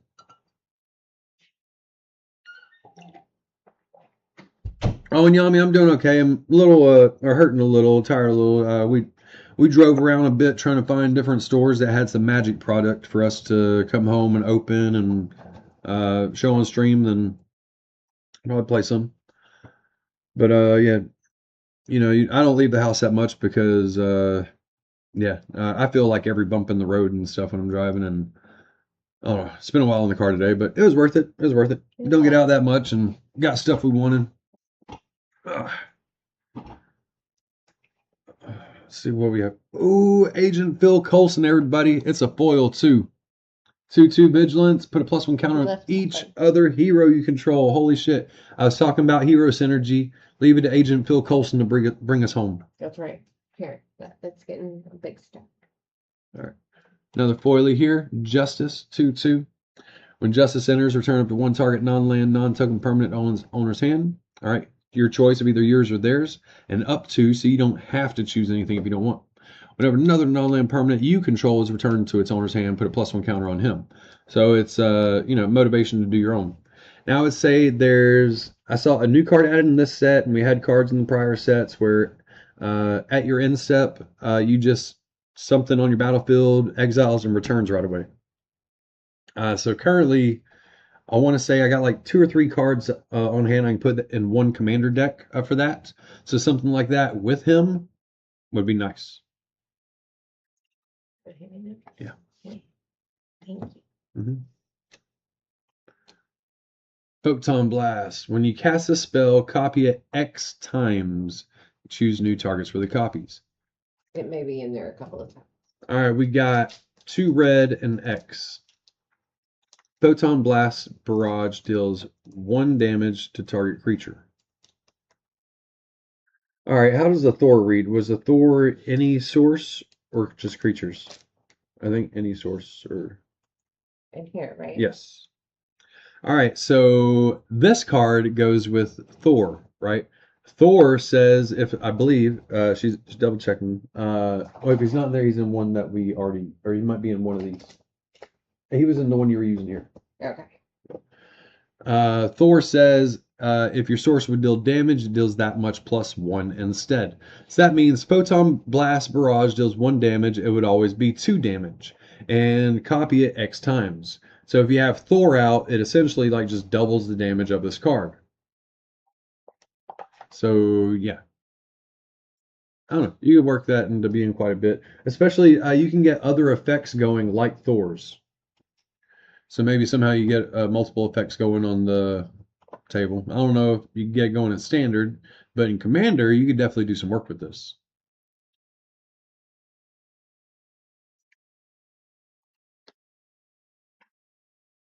Claim the Kingdom, 2 costs. All right, so every color has some type of thing where playing counters go on, then you sacrifice it. I kind of like them. So 2 cost green, whenever a land you control enters, put a +1 counter on target creature control and a playing counter. All right. So that's going to happen 4 times. Whenever the 4th playing counter is put on this enchantment, sacrifice it. When you do, put an indestructible counter on target creature you control. All right, so total from this enchantment, from playing your lands after, so for 2 mana, really, you're going to wind up getting 4 +1 counters and an indestructible counter. And that works. I like the white one the most. I think the white one was when a creature enters, you scry 1, and after you've done it enough times, you put a +1 counter on each creature you control. Yes. Here's the Thor I was talking about. Thor, Asgard's Avenger, flying. If another source you control, like that spell we were talking about, would deal damage to an opponent or a permanent opponent controls, it deals that much damage +1 instead. So,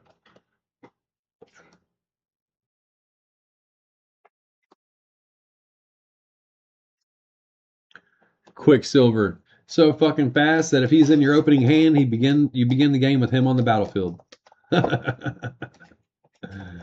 I mean, I don't know when you'd really want to do that. I mean, maybe if you have other one cost cards to play.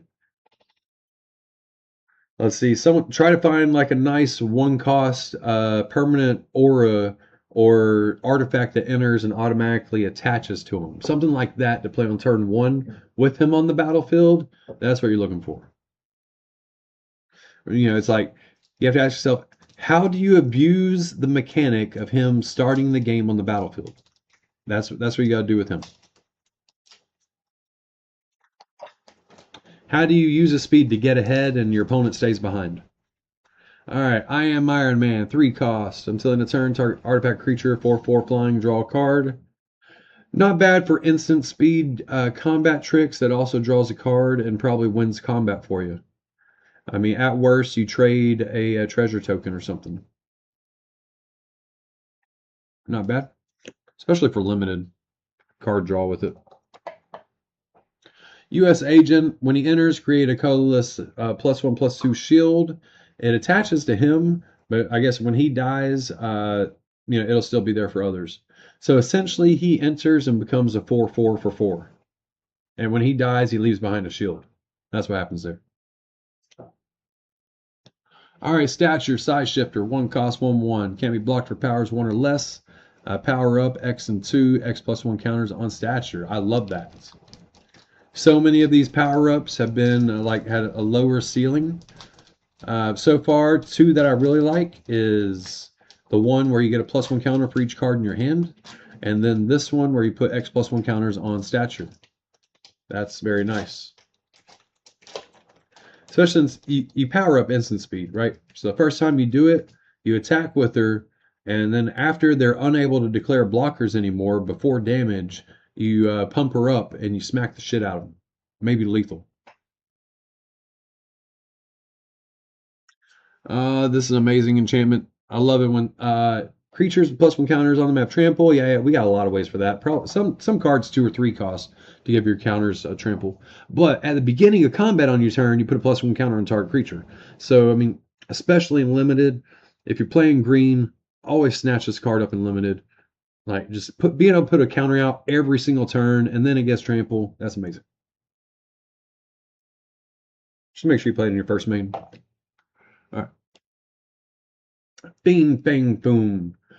Now, when I was a kid, I collected some of the original Marvel cards, all the original sets that they used to have when they started creating all the like tops and upper deck cards and stuff like that from Marvel. I used to have all those. I had all the fucking sets you could think of. I lost some to House Fire, then some more when I had to leave one house and just go live somewhere else and lost all my shit there. But yeah, so Fin Fang Foom, he was actually one of my favorite cards. Like every time I saw his card, it was like, wow, that was amazing. Because on the back of these cards, they had stats for everything. And Fin Fang Foom had like these maximum stats for everything. It was like, shit, he'd destroy like anything in the Marvel world or universe. But on here, he's just a 3/5. But Alien Dragon Villain. Anyway, so Fin Fang Foom brings back memories because he was always one of my favorite cards. This is badass. Whenever you cast an instant or sorcery spell that targets an artifact or land, copy that spell. You may choose new targets for the copy. Put 2+1 counters on Fin Fang Foom. All right, insert source spell that targets an artifact or land.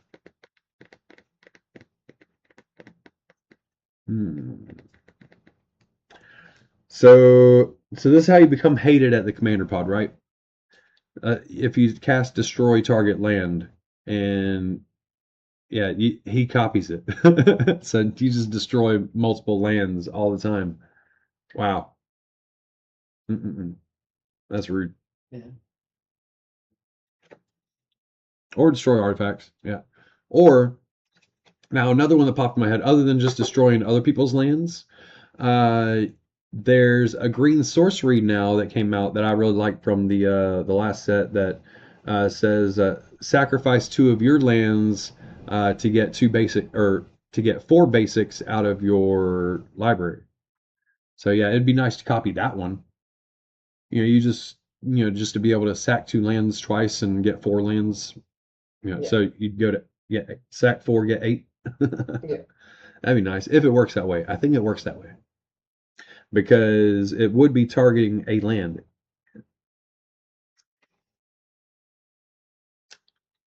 Let's see. All right, we just saw this one. That one's foil though. That's why it's there. Yep. Foil land. Oh shit. We got anthems for villains, everybody. The Masters of Evil. 6 costs, 5/6. I mean, decent body to boot. Other villains get +2/+1. Spend 2, discard this card, search your library for a playing card, reveal it, put it in your hand, then shuffle. All right, this is fucked up. All right. So, all right. Love it when you say that. Countless times I've pointed out that they have ways to cheat stuff in from the graveyard for 3, 4, and 5 mana in this set.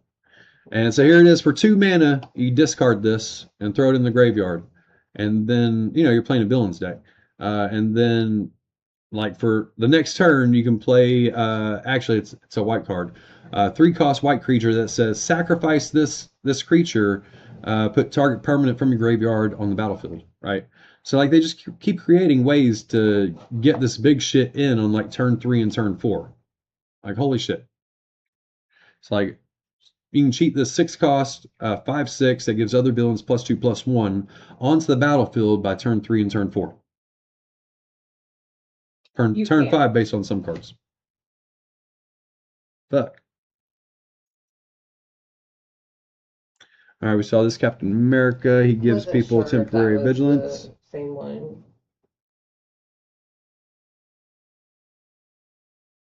All right. So I actually like that this is a great spell for a vehicle deck. If you have vehicles in your deck, 2 mana, instant 4 damage is good. A standard would be 2 mana sorcery 4 damage. That's like baselines for like what you should expect to get for the mana you spend. Almost like spending money and getting bang for your buck, right? But let's see. A spell costs 2 less to cast if you control a vehicle. All right, so if you're playing a vehicle deck, then it costs 2 red, and you deal 4 damage to any target at instant speed. There's a lot of red spells that are 2 mana sorcery 4 damage, so there's that. All right.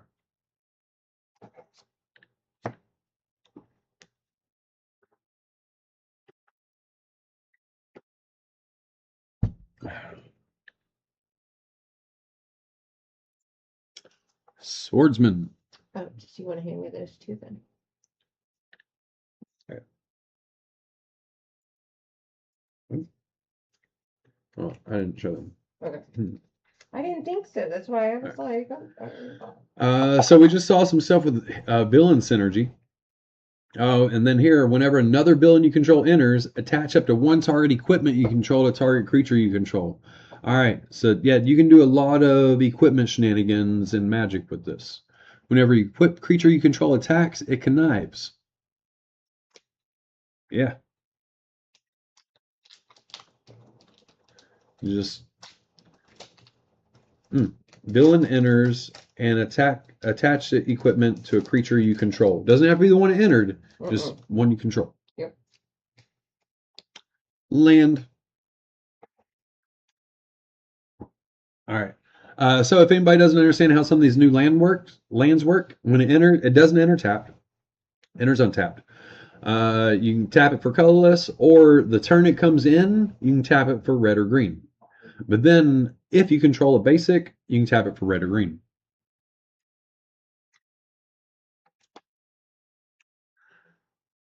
Super Adaptoid, 2 cost, star 2, artifact creature, robot, villain, all types of synergy words there. Super Adaptoid's power is equal to the number of legendary creatures you control. Whenever Super Adaptoid enters or attacks, choose another target creature. If that creature has haste and Super Adaptoid doesn't, put a haste counter on Super Adaptoid. Wow, these are counters. Holy shit. Do the same for flying, first strike, double strike, death touch, indestructible, lifelink, menace, reach, trample, and vigilance. Yep. Holy shit. There's cards like this that, do that until end of turn or something. This is putting the counter on them for it. That means it's permanent. Yep. Holy shit. Yep. Did it say hexproof? Yeah. No. No. Not hexproof. Damn. One of them does say hexproof. Let's see. Haste. No, not his. Do the same for flying, first strike, double strike, death touch, indestructible, lifelink, menace, reach, trample. Yeah, everything but hexproof is on there. Anyway, I mean, that makes sense because you got to be able to get rid of them somehow, other than just board wipes. All right. Hulkling, Burgeoning Bruiser. 3 cost, 2/3 vigilance. This is kind of like what we had in a prior set. If something enters that's bigger than this one, this gets a +1 counter. Drawing a blank on what that one was called. Iron Fist, Living Weapon, 3 cost, 2/3. Whenever you cast a spell, it targets a creature you control. He gets tap him for damage equal to his power to any other target. Holy shit. Damn.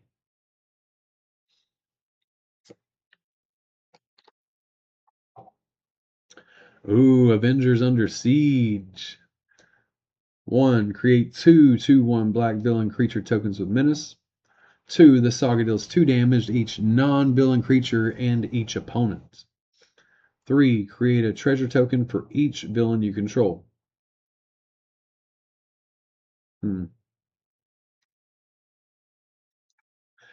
I'd like for that 3 to be something else, really. I mean, I guess you need to get effects for your artifacts coming in then, or something to dump all that treasure into. Honestly, the way it was going, I was hoping 3 would be, I don't know, something more. Like that, the 3 doesn't win the game for you, Project Deathlock Soldier, 1 cost, 1/2 from the graveyard to your hand. He's a zombie. That's nice. He's shiny. He's a foil. Ooh, foil land, shiny island. That is a bridge and a bus on fire. Yep. With something flying that in. Fantastic Four. That's Mr. Fantastic reaching around, I think. Okoye. Whenever Okoye enters, create 2 1/1 white soldier creature tokens. That go good in your deck. Attacking creature tokens you control at first strike. Wow. I don't know Nice. if anybody saw the stream we made the green white tokens deck. Holy shit. This having her out not only would it create more of the 1/1 tokens that you want in that deck, but all the tokens at first strike. Yep. Wow.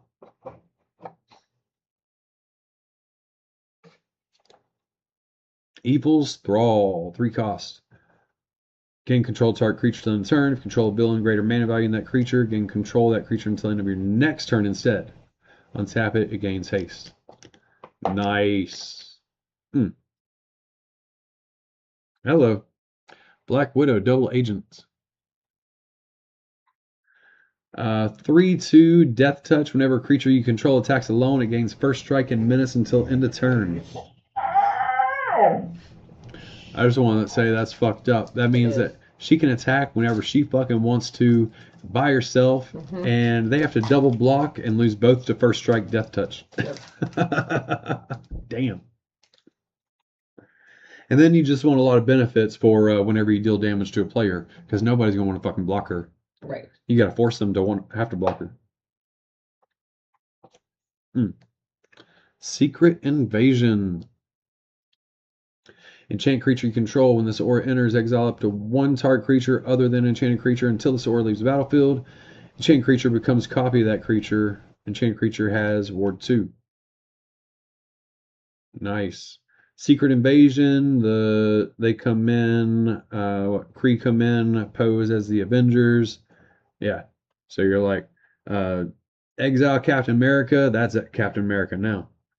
There you go. Probably happened on the Shield Helicarrier right here too. 4/5 flying vehicle. When this vehicle enters, create 2 1/1 white soldiers. Oh yeah, we saw this the other day. I don't like it. I don't like it because I think if something makes creature tokens, those creature tokens should be able to crew it. This one, 2 1/1s, and you got to crew 6. It's fucked up. Come on.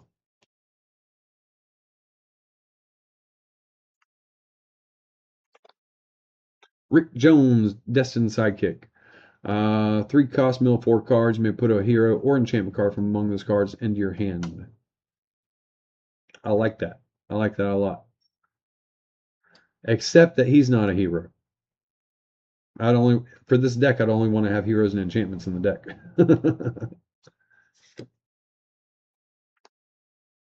I wish it didn't cost 3 for that ability though. Grim Reaper, Lethal Legionnaire. Ah, damn it. Lost the focus. There we go. Whenever Grim Reaper attacks, you may pay 4 mana. When you do, return target graveyard battlefield tapped and attacking with penalty counter. Nice. And again, I keep talking about fucking cheating in shit like that other card was 2 mana to discard it. All right, so you discard that 6 cost for 2 mana, and then right here, yeah, for 4 mana, you're cheating it in. I mean, overall you paid 6. But let's say that the other card was just, you mill yourself a bunch. You mill a bunch, and then, yeah, you just pull shit on there, like Galactus, right? Let's say you don't ever want to spend 10 on Galactus, you just want to mill Galactus. You mill Galactus into your graveyard, you attack with this motherfucker, here comes Galactus. Fucking, it's the Eldrazi and Ulamog all over again, everybody.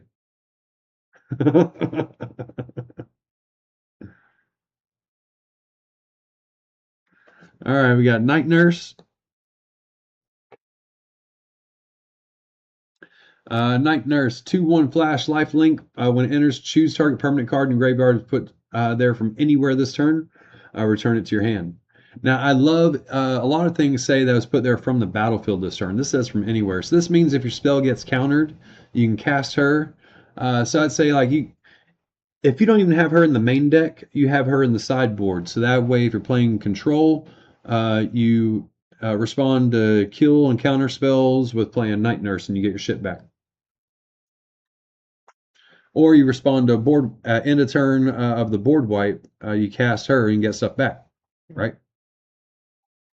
And she's a 2/1 with lifelink to boot, and you could always, now hear me out, you could always add the cards that let you bounce something and exile and return to the battlefield every turn. So that means that you're doing her fucking thing every damn turn. It's real nice. 2 mana, not bad. Oh, nice. We got alternate art Avengers Tower.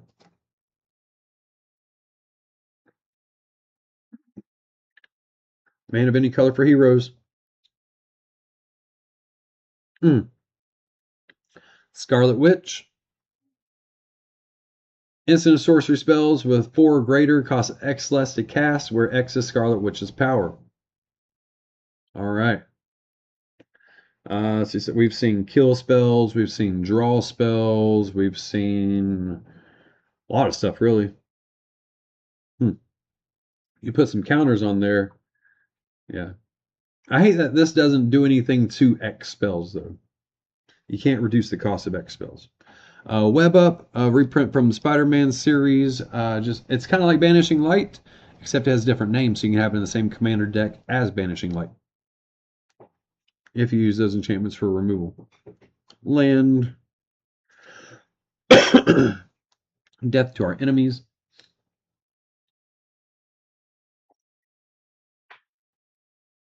Talk every color has a plan. 7 damage divided. Now, if you got Thor out, everything that was dealt damage would take an additional damage. So 2 targets, that'd be 9 total damage.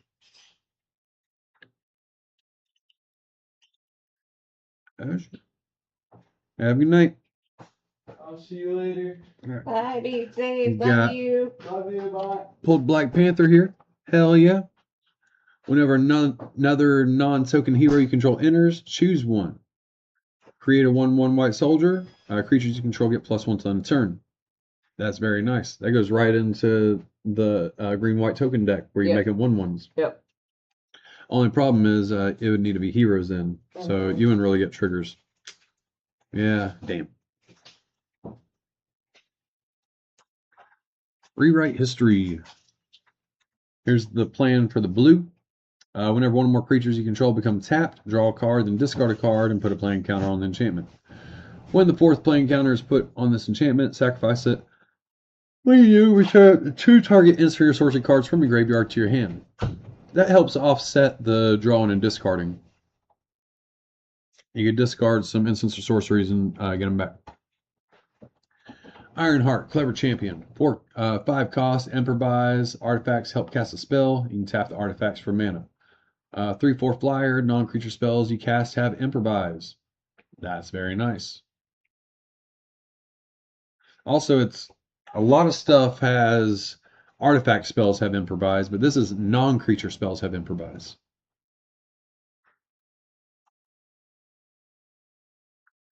Agent Mariah Hill, I think I don't know. Becomes tap, pay teamwork costs. Put a +1 counter on her and draw a card. Nice. She goes in every teamwork deck. Holy shit. Like, yeah. I mean, to be able to all +1 counters and card draw every time you tap her to teamwork. That's mandatory. And the beach.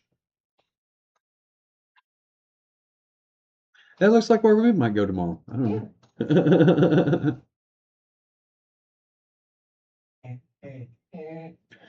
Doc Samson, another gamma. If you would put 1 or more counters on a permanent you control, put that many +1 on that permanent instead. It's important to note that it says permanent, not creature.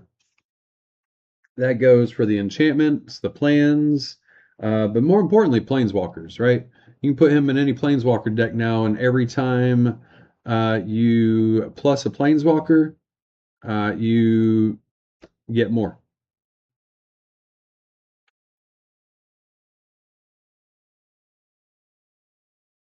Moon Girl and Devil Dinosaur.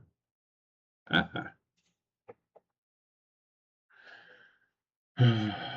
right. Seen a lot of card draw. Whenever you draw your second card each turn, until in a turn, Moon Girl and Devil Dinosaur's base power and toughness is 6/6 and they gain trample. Whenever an artifact you control enters, draw a card. It triggers once a turn. All right. So it's a 3-cost 6/6. Wow.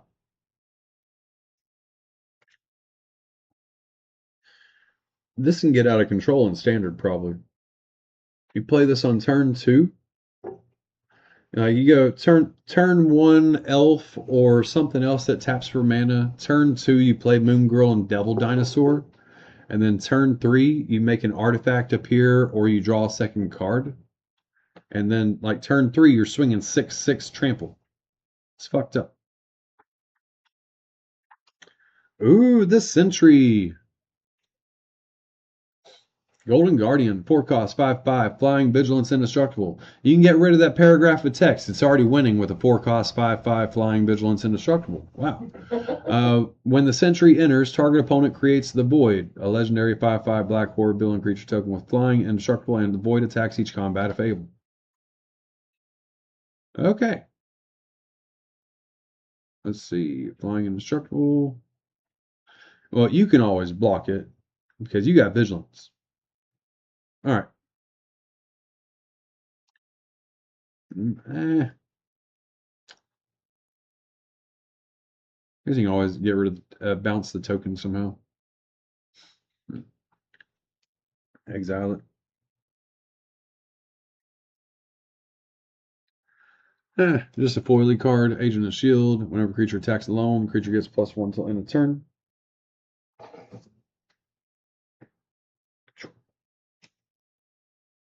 All right.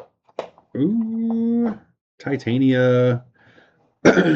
This card is so rude. Like, this single-handedly won a game on Arena for me. By the way, Titania, Rugged Rumbler, 3-cost, 5/5. That's why in a limited game, getting out of 5/5 on turn 2 or 3 is fucking crazy, right? I say turn 2 if you got turn 1 mana ramp somehow. I mean, I did it on turn 3. So turn 3, I discarded a land and played this. And it has ward, discard a card or pay 2. So right away, you play this on turn 3, they're stuck for a few turns wondering how the fuck they're getting rid of it. Or they got to discard. But anyways, yeah. 5/5 on turn 3 can go a long way.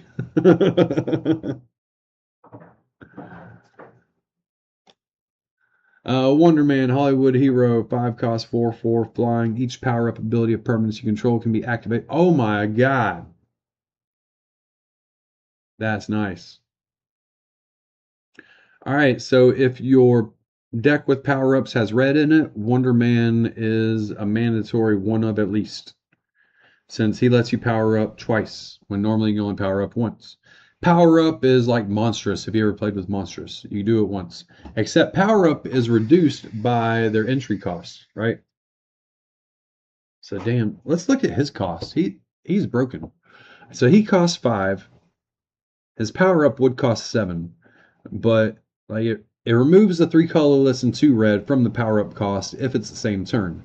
So that means the same turn his power up costs 2 colorless, any color, but he get activated a second time.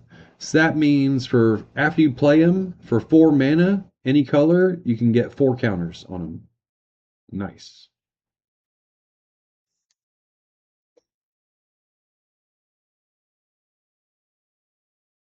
Let's see. And we already had this one. It's a fight where you deal damage. Or not a fight, just deal damage. Twice your power, deal damage. Shield flying car, 3/3 flying. When it enters, exile target creature control. Returns to the battlefield on its control beginning next end step. A lot of ways that could come in handy. Ooh. Alternate art, Captain America, Wings of Freedom. 3/1 flying first strike, ward 1. Whenever Captain America attacks, each other hero you control gets +X/+X, where X is Captain America's, toughness.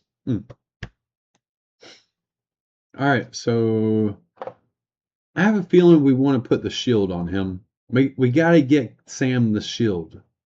If we get Sam the shield, that'll increase his toughness. Wasn't the shield +0/+8? What, didn't we have one of those? Yes, we did. Alright. Holy fuck, everybody. I need that card to show with this. My bad. Okay. All right, so yeah, there's a shield or something. It's easy to get out and going. It gives the creature +0/+8. Now think about that. That would make him a 3/9 with flying first strike and ward 1. Whenever Captain America attacks, each other hero you control gets +X/+X, where X is his toughness, right? But let's slap this shit on him right here. Captain America's shield, right there. There it is. Indestructible. He'll be indestructible, vigilance, and +0/+8. And whenever he attacks, he can tap a creature defending player controls. 2 cost, 2 to equip. Put these together and you'll have a lot of fun. Your opponent will not. You're welcome. Yep.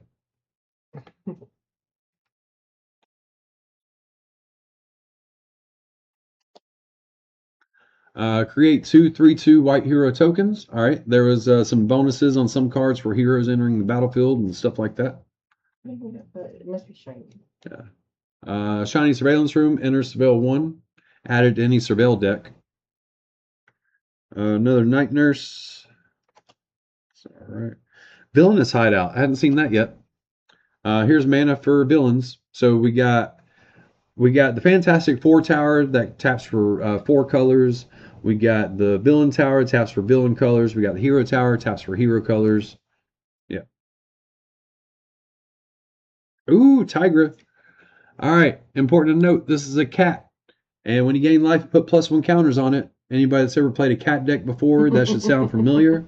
So this goes right in there. 2/1 flash trample. Whenever you gain life, put a +1 counter on Tigra, a cat human hero.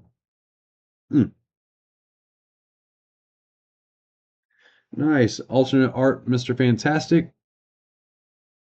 Whenever one or more tokens you control enter, you may draw a card.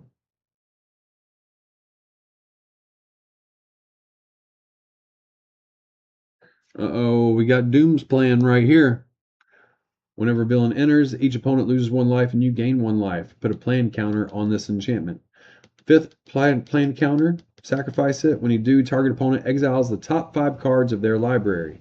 You may cast up to 2 spells from among them without paying their mana cost. Nice. That's so fucking rude. All right, so if you're making a villain deck, you got to put this in there. Like, you got it. Like, being able to play the opponent's deck against them, like, top 5 cards of the library, you're likely to hit one of their favorite cards, and you're going to cast it for free. They're going to feel sad. You're going to feel glad. You're going to smile. They're going to frown. And, yeah, you'll play some Magic. There you go. You got Khazar of the Savage Land. You may look at the top card of the library anytime. I love that. You may play lands from the top. Hell yeah. He's 5 cost. I hate the cost. When Khazar enters, create Zabu. I was wondering where Zabu came from. Zabu, a legendary 2/2 green cat with whenever a land you control enters, put a +1 counter on Zabu. Oh, do we have him again? Yep, there he is. Here's Zabu, everybody. I must Zabu. have missed him earlier, so he must be in there again. Then there's 3 copies in there. One of them shiny. Not Zubu, but this guy. The guy that creates. All right, here's Jessica Jones, Private Eye. 2/3 tapper, stone counter on herself. Exile top X cards of your library. X is your power. You may play those cards this turn.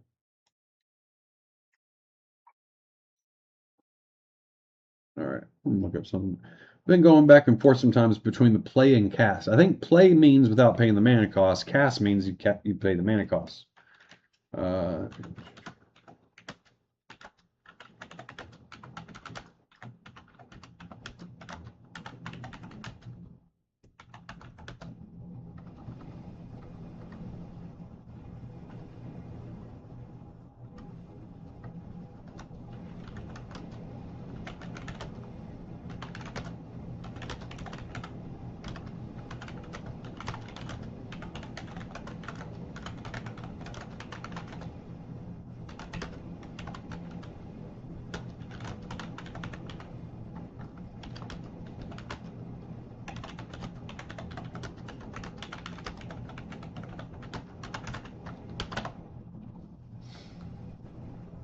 Typed a little paragraph there just to. All right.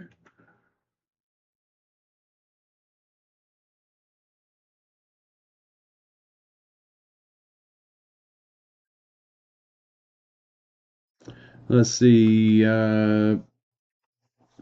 Plays a broader term than cast. Cast would not include lands. Cast only for spells, creature, instants, sorceries, artifacts, enchantments, planeswalkers. Play would be cast a spell or play lands. Okay. So if it's 0 cost, you mean. And it's like, well, it's like because it came up really when we were doing some dungeons before, because some dungeons they have a small text box on the dungeon room, and when I looked up the Oracle text, it said you didn't pay the mana cost. But by other cards, it's like it feels like you play the mana cost. So it's like, is there a difference between the word play or cast? Let's see.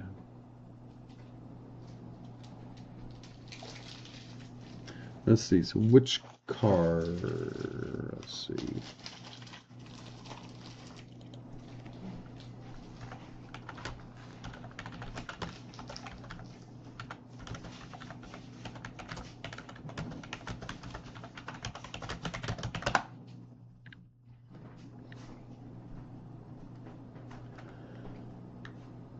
All right.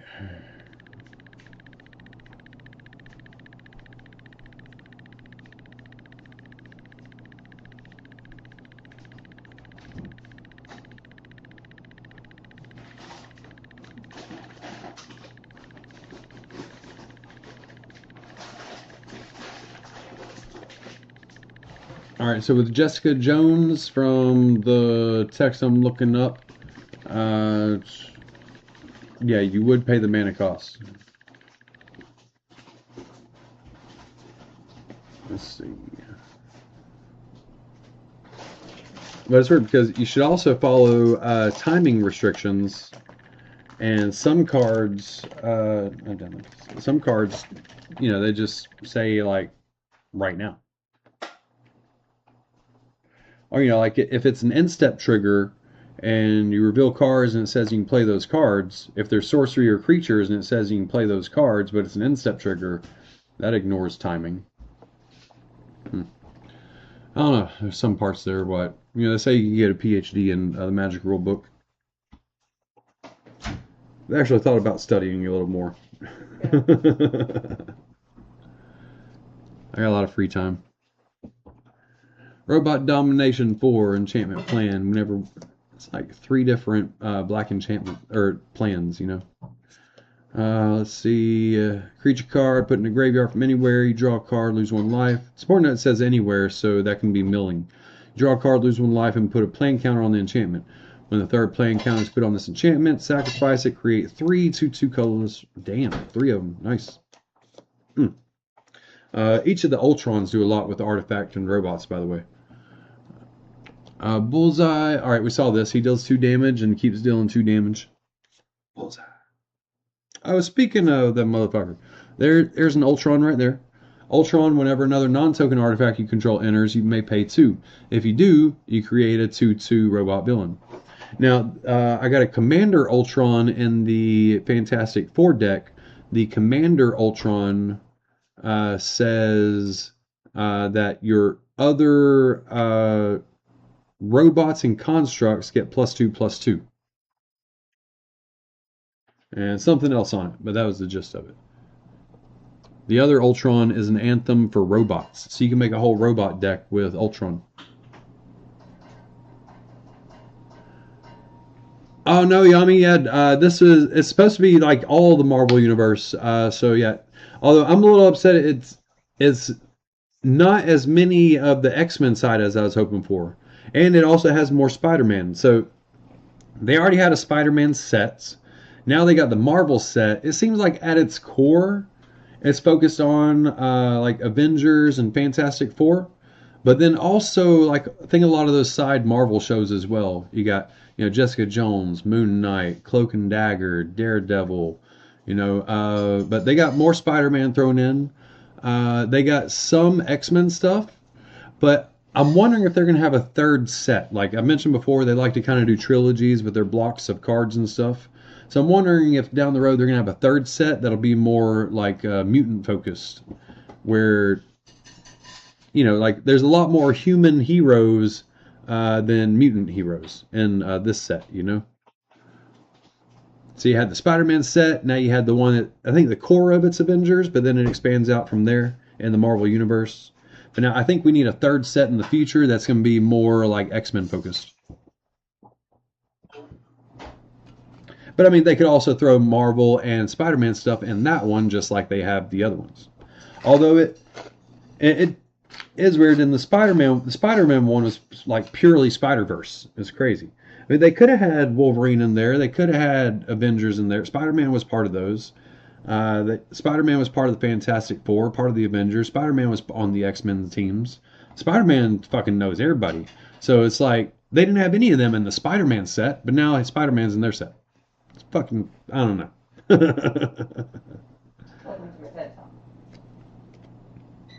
Anyway, this Spider-Man 3/2 Flash Vigilance Reach. When he enters, you may tap him. When you do, another target non-attacking creature you control gains indestructible till end of turn. Nice. So he's a life save for somebody. There you go.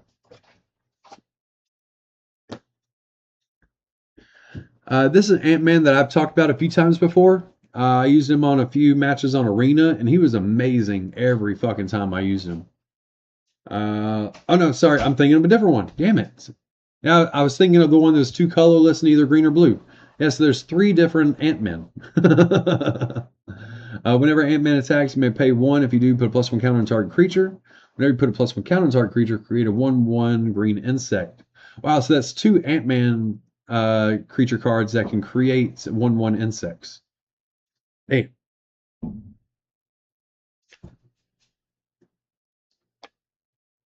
See, like, I don't get, like, they have more Ant-Man cards than Wolverine cards. I don't get it. They have, like, and I haven't seen a Rogue, a Gambit, Professor X. You know, I've seen Storm. I've seen, well, I know Wolverine exists. Yeah, it's like they barely touched. Like, I haven't seen a Deadpool yet. We'll keep a lookout. We got more packs open, right? Whiplash enters tapped. When he attacks, if he's equipped, each opponent loses that X. You gain X, where X is the number of equipment attached to him. Nice.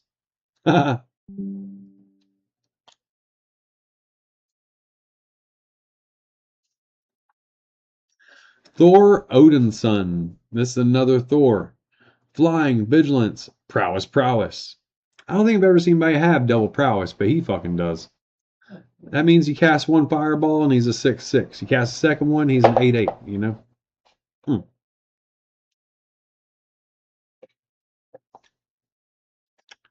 Hawkeye, Master Marksman, first strike, reach, 2/2. Whenever he becomes tapped, you may pay 1 up to 3 times. When you do, choose up to that many. Target creature can't block. Deal 2 damage to target player. Discard a card, draw a card. I mean, the 2-mana 2/2 first strike reach isn't that bad by itself, and just having the other options is something. A creature can't block this turn. That's helpful. So 2 damage to target player. Let's see, becomes tap may pay 1 up to 3 times. We do choose up to that many. Yeah, I don't think you can choose the same one more than once. Maybe I'd have to look into that one.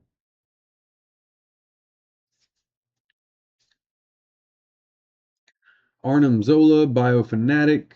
Oh, we saw this earlier. Very good limited. You can just keep making 2/1s.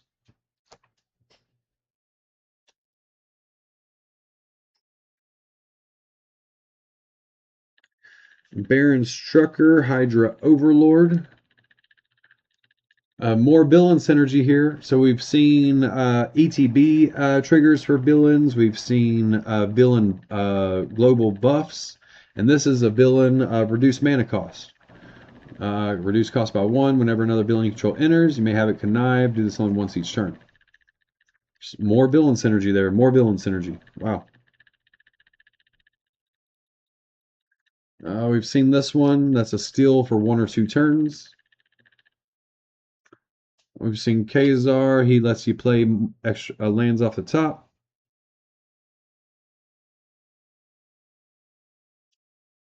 Captain Marvel. 4/4 Flying Vigilance. As long as an opponent has cast a spell this turn, You may cast spells as though they had flash. Holy shit. You can respond to anything your opponent does with any card in your hand now. That's good. I like that. Definitely a commander card. More villain stuff. The spell costs 1 less to cast if you control a villain. So draw 2 cards, lose 2 life. For 2 overall, if you got villains, that's good. 2 costs, draw 2, lose 2 life. That's perfect. Next, we got Ironheart, Clever Champion, 5 costs, 3, 4. And, oh yeah, we saw this. Amazing card for artifact and non-creature spells.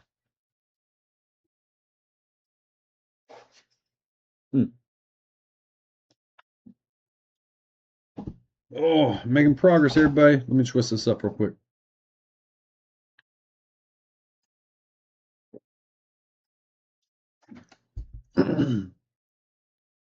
Still have not seen my Wolverine.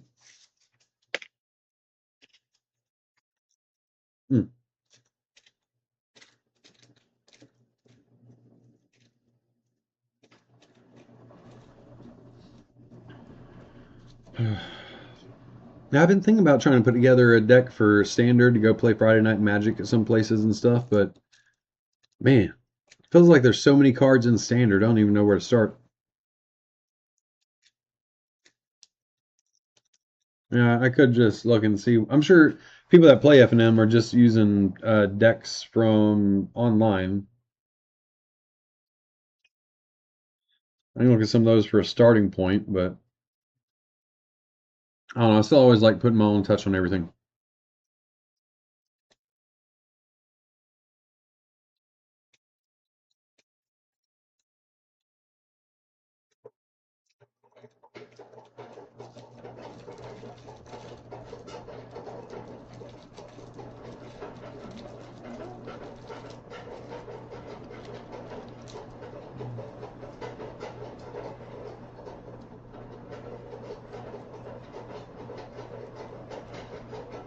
What you making? What you doing? Popcorn. Ah. Just making her some popcorn.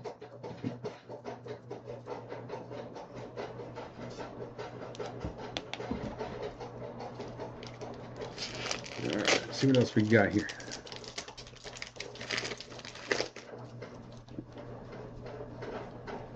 Villain.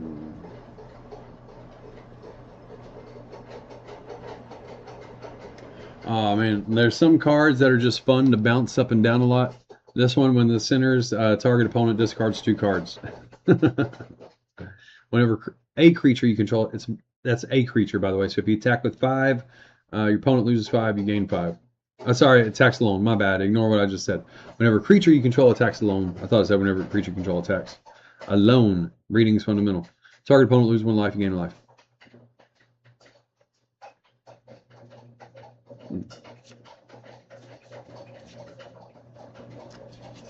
If anyone hasn't seen it, there's a reprint of Giant Growth with Ant-Man there. You can teamwork and do both of these. 6/5 Leviathan with Hexproof and bounce 2 things to owner's hand. Oh shit, we got the alternate art for and full art for Hulk Smash. This is real nice. Teamwork 4 to destroy non-creature artifact and have something deal damage to target creature and opponent controls.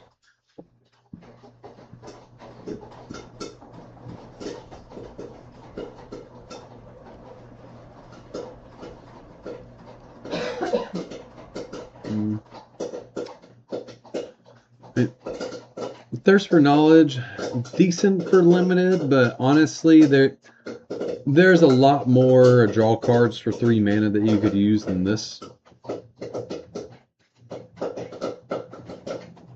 Oh shit, we got a 3rd Thor, and this one's mythic. 5/5 flying. When Thor enters, exile target equipment, instant, or sorcery from your graveyard. Until end of your next turn, you may play that card. Whenever you cast a non-creature spell, Thor deals damage equal to that spell's mana value to any target. Holy shit. We found the Thor that fucks everybody up, people. Wow. Anthem for the Villains. Foil. Teamwork 2 to exile any creature and gain 3 life. Very good for limited.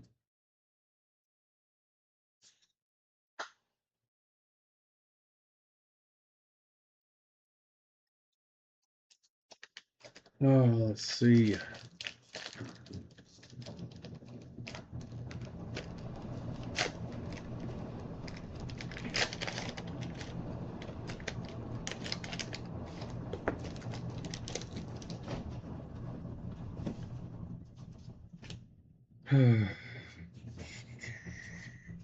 It's like open the same fucking pack right there. Let's see.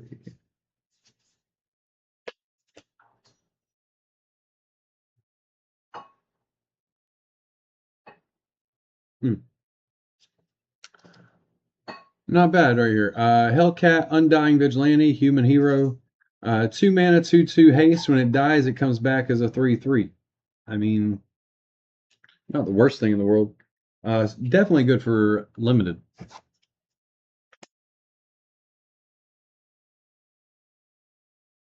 Oh, Quake, Agent of Shield. Whenever you cast a non-creature spell, tap target creature or land. It's got Inhuman as a type now. Come on. They couldn't have just made him mutant, so they had to go with the whole Inhuman story. Come on.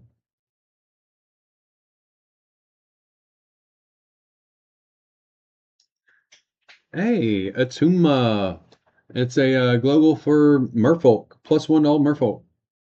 Whenever one or more Merfolk you control attack a player, draw a card. Nice. Oh, we got another one of the prowess Thors here.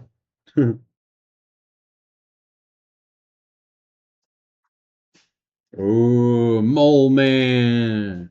You may play lands from your graveyard. Landfall. Create a 1/1 Moloid. Whenever this token attacks, you may mill a card.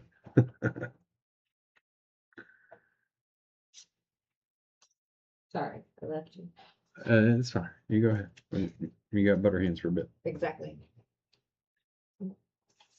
My bathroom noise.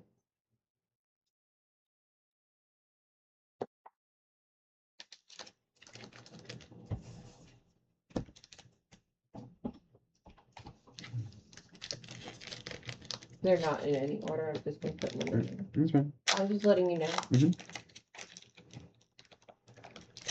I haven't touched the Okay. popcorn yet. Okay. Okay. Okay.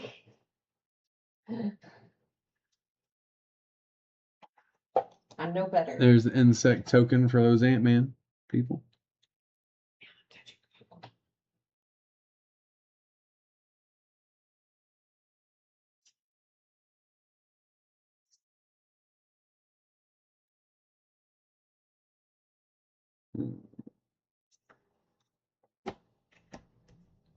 All right. We got another Hulk here. Green Red Hulk, 6/5, reach trample. Power up abilities of other creatures you control cost. Holy fucking shit. Well, luckily it says other, so it doesn't affect him, but his power up itself, so it would be 8. It'd be 3 more the turn you play him. Put 5 +1 counters on him. So he'd be an 11/10 reach trample. Holy shit. And there's synergies for Gamma and Hero with him.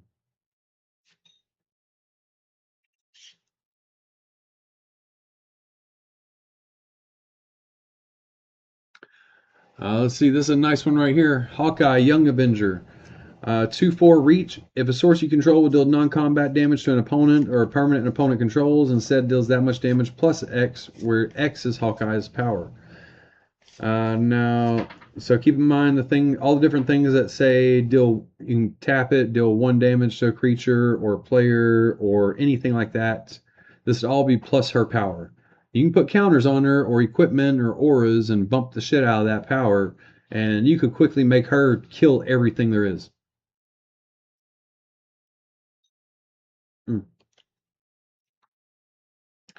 Secret Invasion, enter, make copy. Ooh, foiled full art swamp. Nice. It's like a sewer. Back with the Ninja Turtles again? I think they're supposed to be in the Marvel world. Hey, there you go. A reason to put both in a deck if you're playing black. Choose one or both. Return target villain card from your graveyard to your hand or hero card from your graveyard to your hand. So if you got heroes and villains in the graveyard, then you choose both.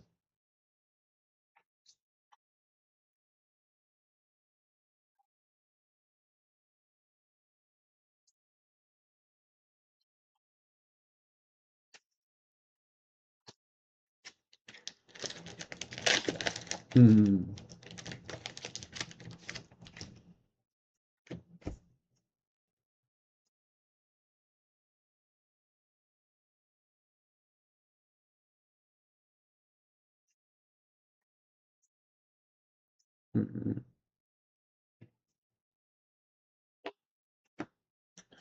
Blazing Crescendo, full art.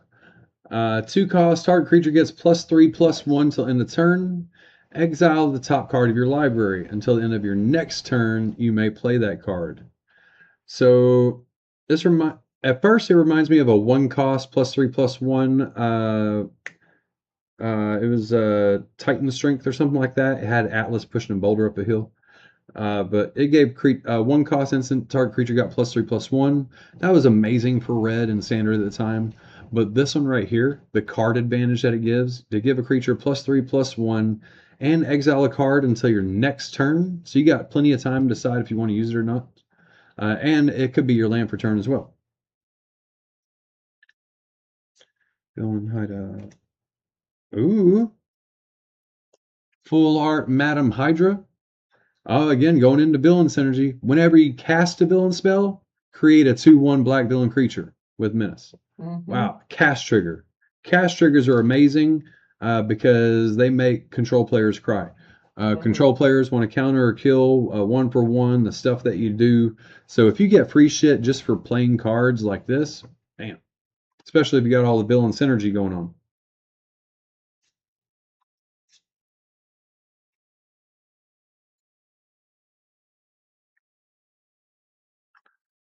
We got Ruinous Wrecking Crew. Enters with X+1 counters, so it's X black and red. When it enters, choose up to X, where I guess X is the counters. Discard a card and draw a card. Target opponent loses 2 life. Destroy target token. Each player sacrifices a creature of their choice. I hate that you also have to sacrifice. But, I mean, it's not bad. Could be better. But then again, the Ruinous Wrecking Crew is just a team that gets their ass kicked, right?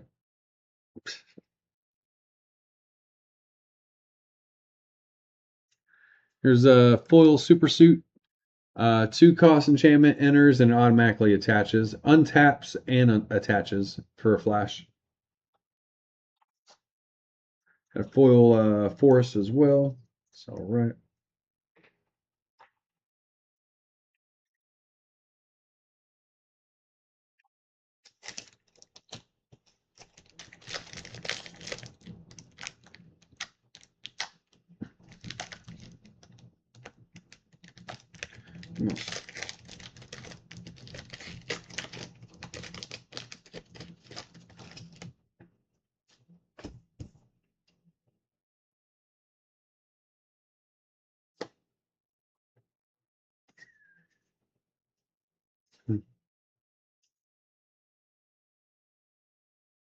All right.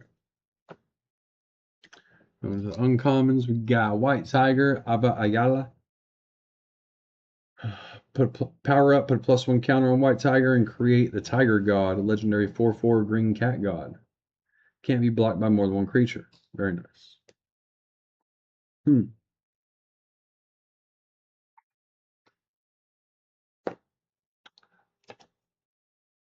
Oh, wow. Whenever a player casts a spell that targets Speedball, he gets +2/+2 until end of turn. You may choose new targets for that spell. So if someone tries to kill him, he gets +2 and you can redirect their kill spell, right? Or if you try to cast a buff on him, he gets +2/+2, and you can send the buff to someone else that you wanted the buff on. I don't know. There's combat tricks available there, especially with blue-red optional in the deck.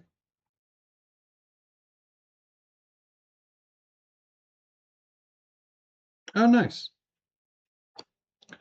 Luke Cage, Power Man, Unbreakable Skin. When he attacks alone, +2/+0, indestructible.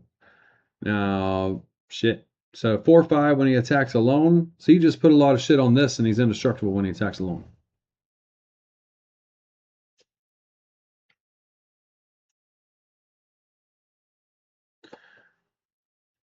We got the rare Iron Man armor. Or sorry, mythic Iron Man armor, I think. If I can see that color right. Yep, mythic. Yep. It's got the letter M. I was like, yeah. Yep. I couldn't see it either, but it is. Iron Man armor, 3 costs. When this equipment enters, attach it to target creature you control. Equipped creature gets +2/+1 in flying. So 3 costs automatically attaches, +2/+1 flying. That's getting in the nature or realm of broken. 2 costs. If the equipment isn't a creature, it becomes a 0/0 construct hero artifact creature with flying. Creature gets +1 for each artifact you control until end of turn. Well, shit. So for 2, if you got a shitload of artifacts, you just spend 2, and it's XX equal number of artifacts you control.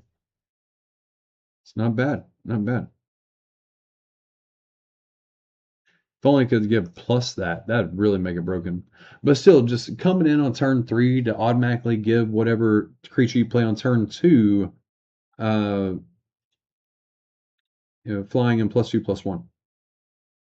That's what you're looking for. Who would benefit from getting +2/+1 in flying? Out of all the creatures out there, which ones seem really good? But if you added +2/+1 in flying to their stat line, they'd be in the realm of broken. That's what you're looking for there. Let's see. What do we got here?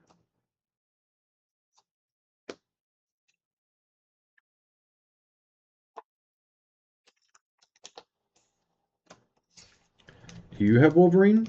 Does somebody have Wolverine? The only collector packs have Wolverine.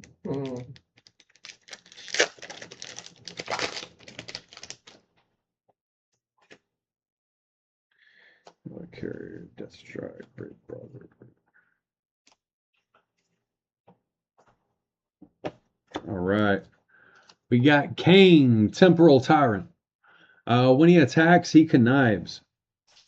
Whenever you draw your second card each turn, each opponent loses 1 life and you gain 1 life. So whenever he attacks, you draw your second card, by the way. Unless you've already drawn your second card.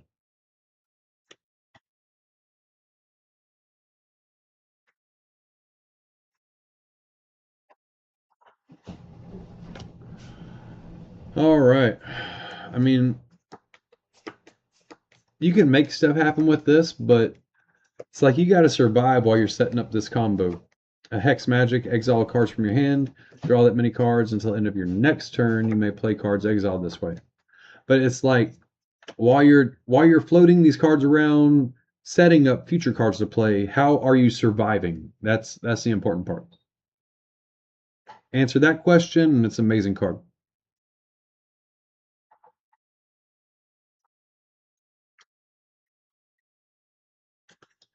Ooh.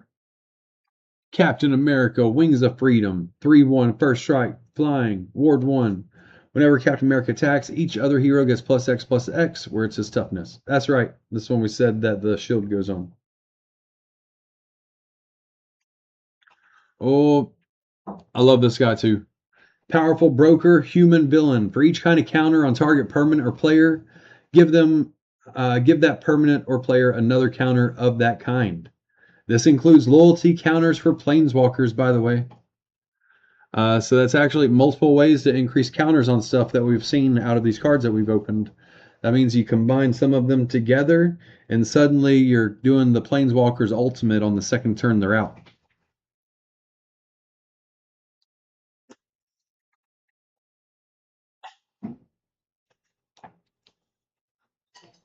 Then ask yourself, like, which planeswalkers do you have that can win the game for you?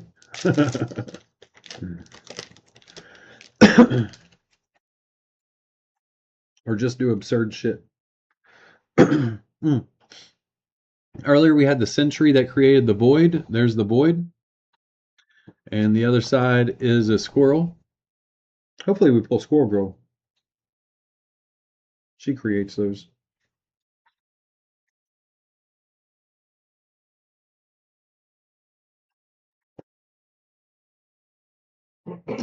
Alright, we saw this already. Agent Maria Hill, which is awesome card. 1 cost, 2/1. Whenever she comes tap to pay a teamwork cost, put a +1 counter on her and draw a card. Seen those. Speaking of which, we got another Nick Fury, Agent of S.H.I.E.L.D. there. Holy shit.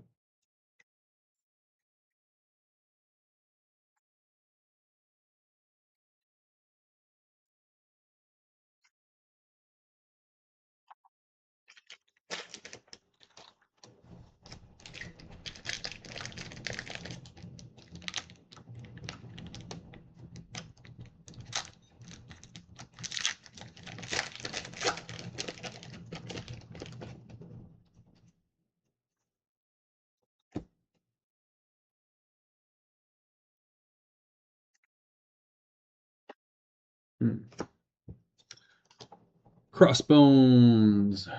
Malicious Mercenary. 3/3 Death Touch. Whenever another villain you control enters, put a +1 counter on Crossbones. Does 2 damage to each opponent. Triggers only once each turn. Damn. That is great for a villain's deck. Iron Lad. 2/2 Flying Vigilance. May look at the top card of your library at any time. If it's an artifact card, you can draw it.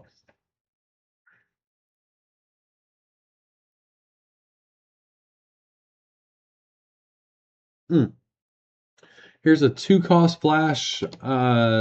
Exile a target creature. Banishing Light for a tapped creature, but 2 costs and flash. Holy fuck! I talked about the invisible woman that I had out with the thing that created the 0/4 walls. Here's the full art borderless for it. Yay! Invisible Woman, Sue Storm, 5 costs, 2/5 lifelink. Whenever you put 1 or more +1 counters on 1 or more other heroes you control, you may create a 0/4 colorless wall creature token with Defender. And that's what happened. Thing has, whenever a creature deals damage to a player, you put counters on him.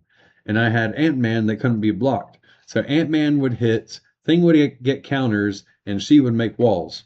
And my opponent was getting pissed. Oh shit. New rare. Winter Soldier, Icy Assassin. 2/2 Vigilance Menace. Winter Soldier gets +2/+0 for each equipment attached to him. Wow.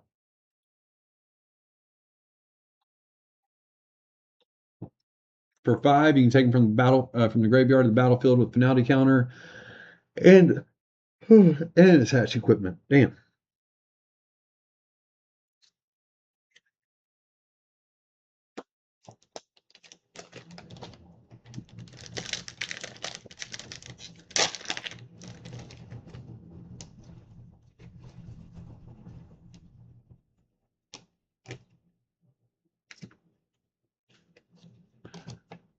Speed, Young Avenger, 2/2 haste. Whenever you cast a non-creature spell, you may pay 1. When you do, target creature with haste can't be blocked this turn, except by creatures with haste. That's new.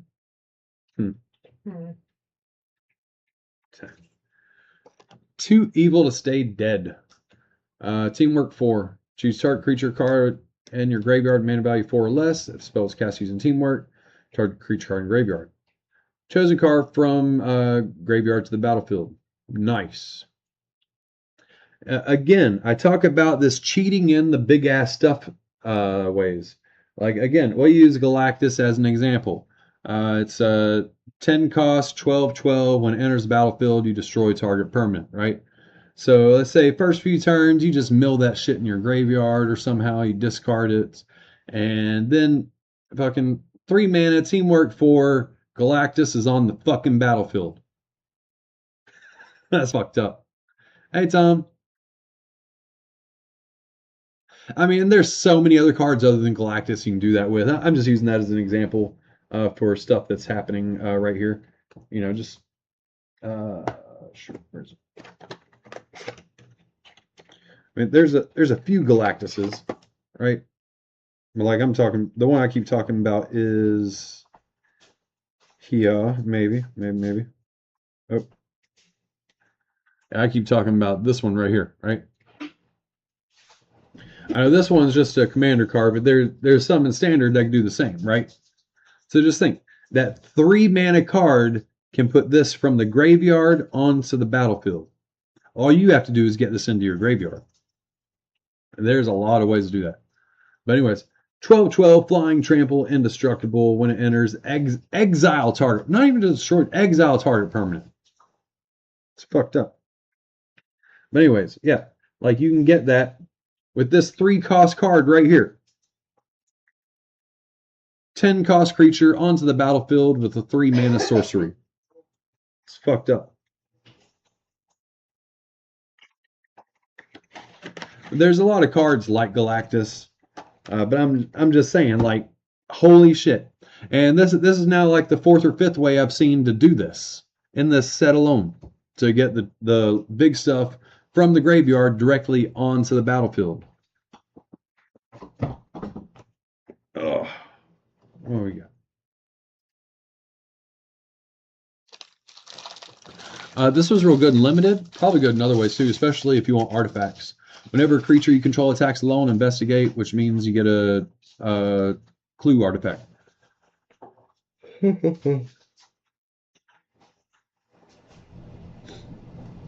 Ooh. Cloak and Dagger. You'd already seen the other cards there. 2/2 Death Touch Lifelink. When they enter, essentially they reveal their hand and you see what they got. You pick a permanent, well, let's see, yeah. Either a creature or a non-land card from their hand, and you pick one to exile until Cloak and Dagger leaves. And it's a 3 mana 2/2 Death Touch Lifelink. Not bad, not bad.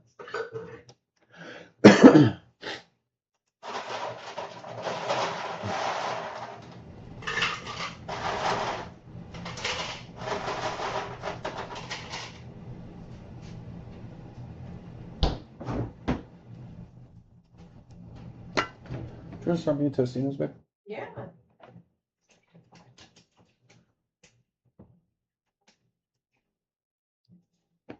And how you doing today, Tom?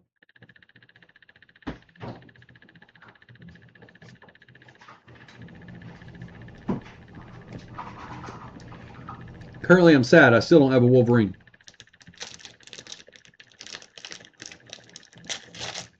But apparently he's in the Uncanny pack of Jumpstart, which Uncanny should be Uncanny X-Men, I guess.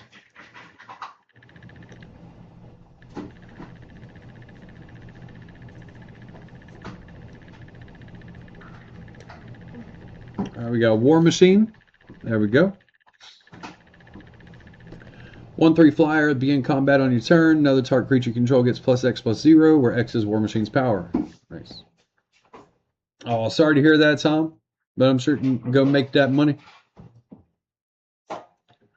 She-Hulk, Jade Defender, 4/4 Reach Trample.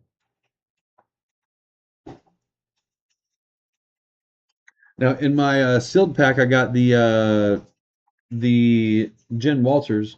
So this is my pre-release sealed deck. Let's see. Let me show you one some of the cards I got in here real quick. Man. I mean, you'll see some if we play them. Here we go.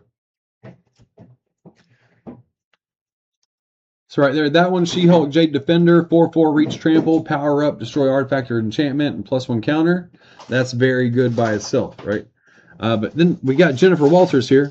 Jennifer Walters, 2 cost, 2/3. Opponent can't cast spells during your turn. 6 mana to transform. And I'm wondering, maybe someone out there can help me. If I'm reading the other side of this card right, I could just cast it for this side of the card instead of the other side. Because this double-sided card, it if I recall right, if it has a mana cost at the very top, if it has a mana cost at the top, I can cast the card for that cost. So you can either cast this as a 2/3 creature and then transform it, or cast it as 6 mana 6/6 reach trample. I'll look into that and test that, but pretty sure that's how it works. Your opponent can't cast spells during your turn, and also this side doesn't have a way to transform it back. Whenever a creature you control is dealt damage, you may have Sensational She-Hulk deal that much damage to any target. Do this only once each turn. Nice. So you chump block their 10/10 with a 1/1, and they take 10 to the face, or you send the 10 to that 10/10 to kill it.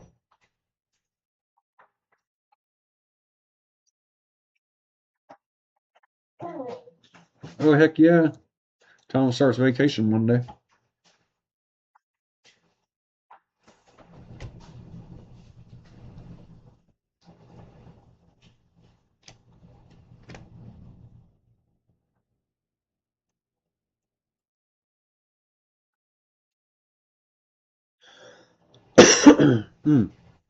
This is amazing right here. 5 mana, 3/2. I mean, that by itself sucks. But thinking of Villain deck. Villain. When Madam Mask enters, she connives, which draw a card, discard. When you draw your second card, which you do when you connive, each turn, create a 2/1 black villain creature token with menace. So there's a chance to keep pooping out the 2/1s every single turn. Then there's the other guy that create 2/1s every turn.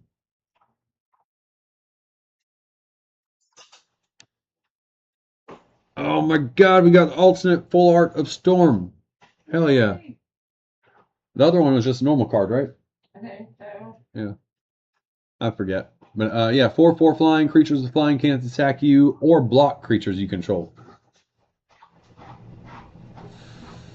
Yeah, flying decks are going to struggle this season. If Storm's out there, mutant hero. Holy shit.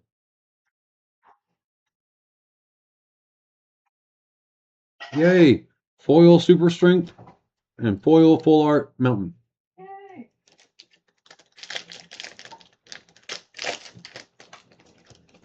Still no Wolverine.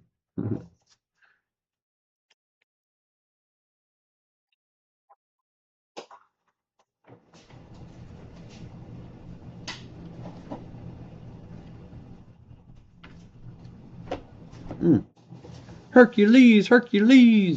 Prince of Power. 3 costs. Power up, put a 1. So it's a 3 cost, 3/3. Power up, put a +1 counter on Hercules. He gains vigilance, indestructible, and haste until end of turn. So I mean that means total, like on the turn you play him, for 5 mana, he comes out and has a +1 counter, vigilance, indestructible, and haste. Honestly, that I don't like the mana cost for that. Compared to the other card slots it could have.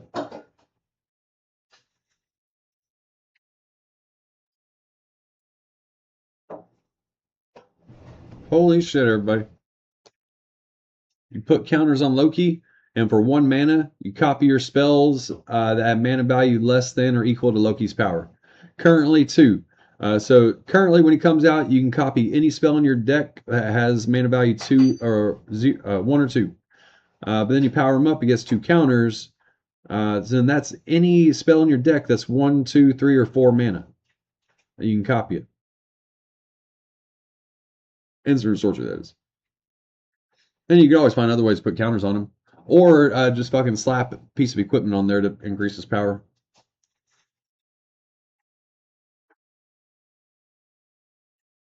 Or if you really wanted to, you could do like a 1 cost giant growth to give him +3/+3 for the turn, and then you copy something with a temporary increase to his power.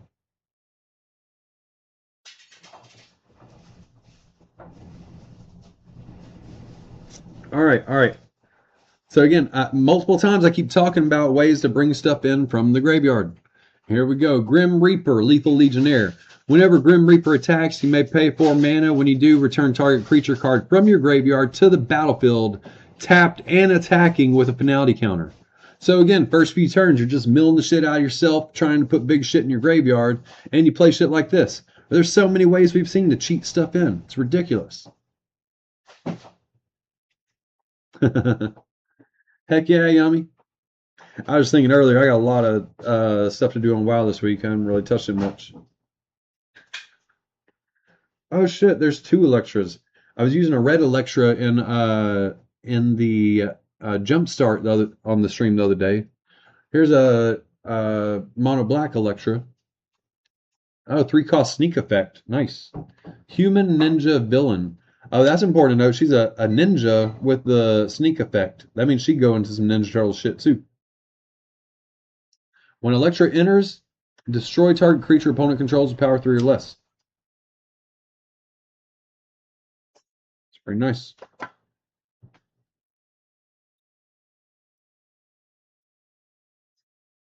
Oh, damn, there's a second Namor. This one's mythic. Holy shit. That's a foil mythic too. Star 4 flyer, 3 costs, power equal to number of merfolk. Holy shit, everybody. Yay, merfolk deck! Yeah, the other Namor was given pluses to all merfolk. Right. This one, his power is equal to the number of merfolk you control. Nice. Whenever you cast a non-creature spell with one or more blue mana symbols, create that many 1/1 blue merfolk. Okay. So like if it has 2 or 3 blue symbols in the mana cost, that'd be 2 or 3 1/1 blue merfolk. Yeah. Yeah. Nice. Yay! I might actually get me a merfolk deck here soon, guys. What? Mm. The Coming of Galactus. We opened this on the stream last time. Yeah. Coming of Galactus. It's a saga that the last part of the saga creates Galactus here. When he attacks, destroy target land. It's fucked up.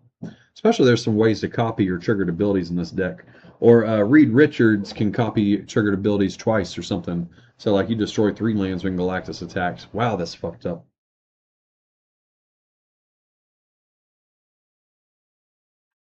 Oh wait, it's a 5 cost for the enchantment. So say playing that turn 4, turn 5, so 6, 7. Either turn 7 or turn 8, this is happening.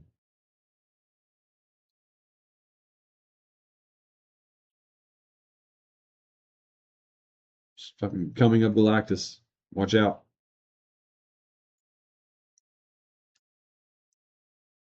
Enjoy this. Ben. Oh. Sorry, pestilence has entered.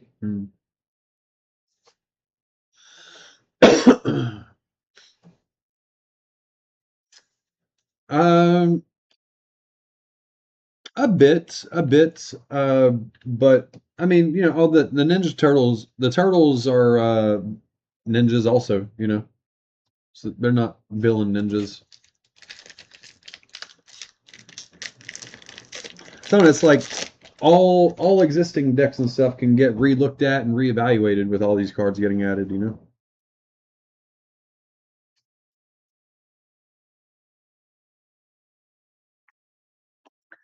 Nice. We got another Hulk Gamma Goliath. I want to show it again just because how fucking awesome it is. Holy shit, that's an amazing Hulk.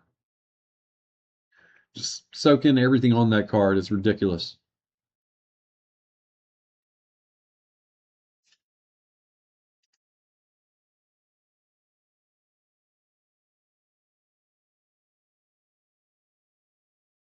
Holy shit, there's a third Electra. Oh, you want more?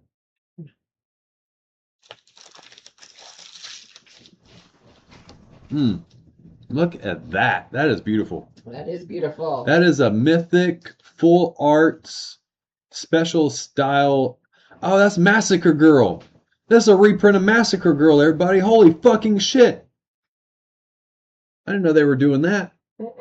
Oh my god. Did y'all know they were reprinting Massacre Girl? You're going to hear why we talk about it a lot. Listen, when Electra enters, so it would be when Massacre Girl enters, each other creature gets -1 till end of turn. Whenever a creature dies this turn, each creature other than Electra gets -1 until end of turn. So essentially, like that keeps repeating. Yes. So -1 the board. If one thing died, another minus. If something died, another minus. If something died, another minus. Nice. Like literally massacre the fucking board. Like, got it. Like we talked about a weakness for tokens, right? Yeah. Like,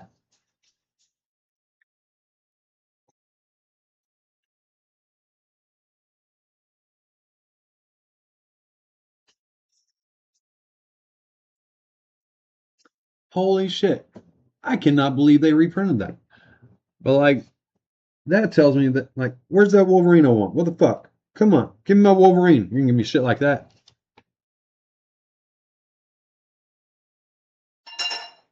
Holy shit.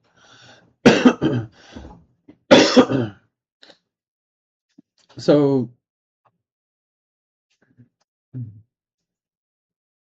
damn.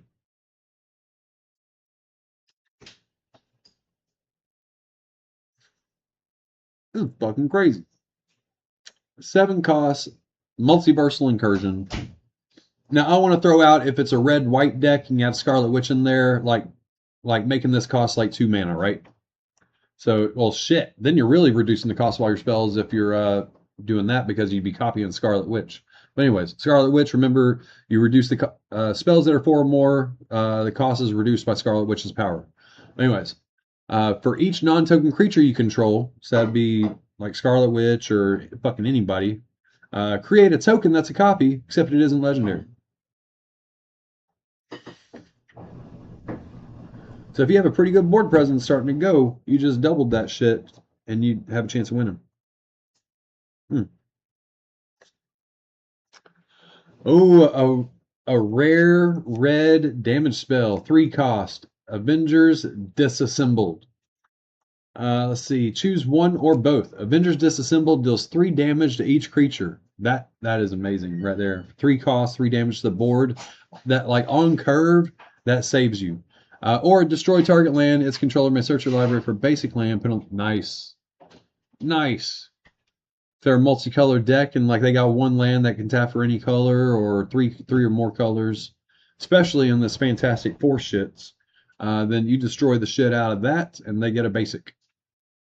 Because you can choose both. You can deal 3 to the board and destroy a non-basic land. Like, yeah, do it.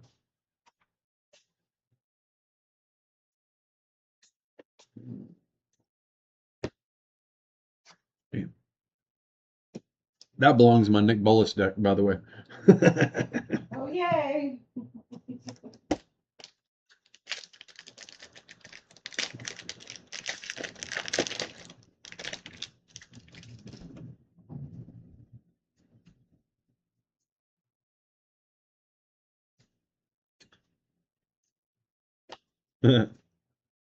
We haven't shown this one yet. Pet Avengers.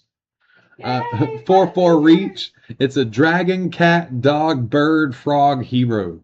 Power up, put +1 counter on this creature, and create a 3/2 white hero creature token with vigilance. So it becomes a 5/5, and you got a 3/2. 5/5 with reach, really. I think it's cool. It's a dragon, cat, dog, bird, frog hero. So, like, there's a few different decks it can go into. Oh shit. Here's some new cards we haven't seen yet. Killmonger. He's green and black. When Killmonger enters, you may sacrifice another creature. When you do, destroy target non-land permanent opponent controls. That's amazing.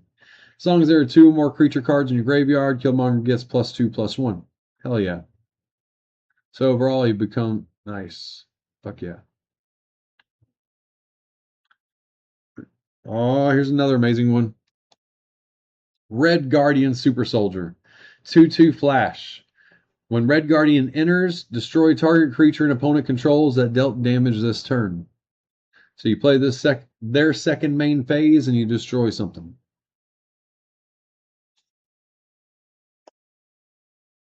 Hellcat, Undying Vigilante, 2/2 haste. We saw this once. When she dies, comes back as a 3/3 without haste. Don't really know if I like it that much. Alright, we got Vision Quest.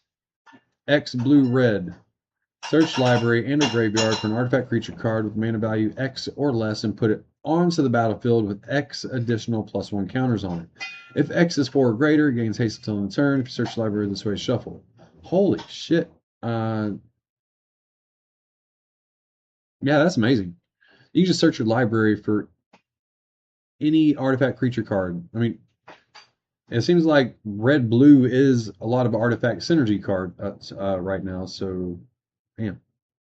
That is good. All right. Oh, we got a 1/1 Merfolk and a 3/3 Doombot. Here's the Merfolk. We haven't seen that yet. And here is a 3/3 Doombot. I'm sure that comes somewhere. We got the foil Dino Boy. I like him. 1 mana, 1/2 that can turn into 3/5 or 6/6 later. Good and limited. And human hero that turns into dinosaurs. So, and foil land. All right.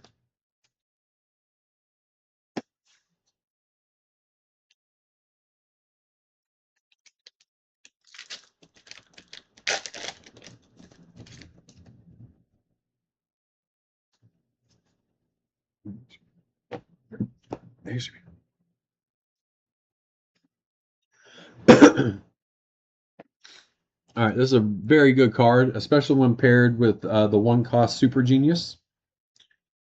Each creature you control that you put 1 or more +1 counters on this turn has hexproof.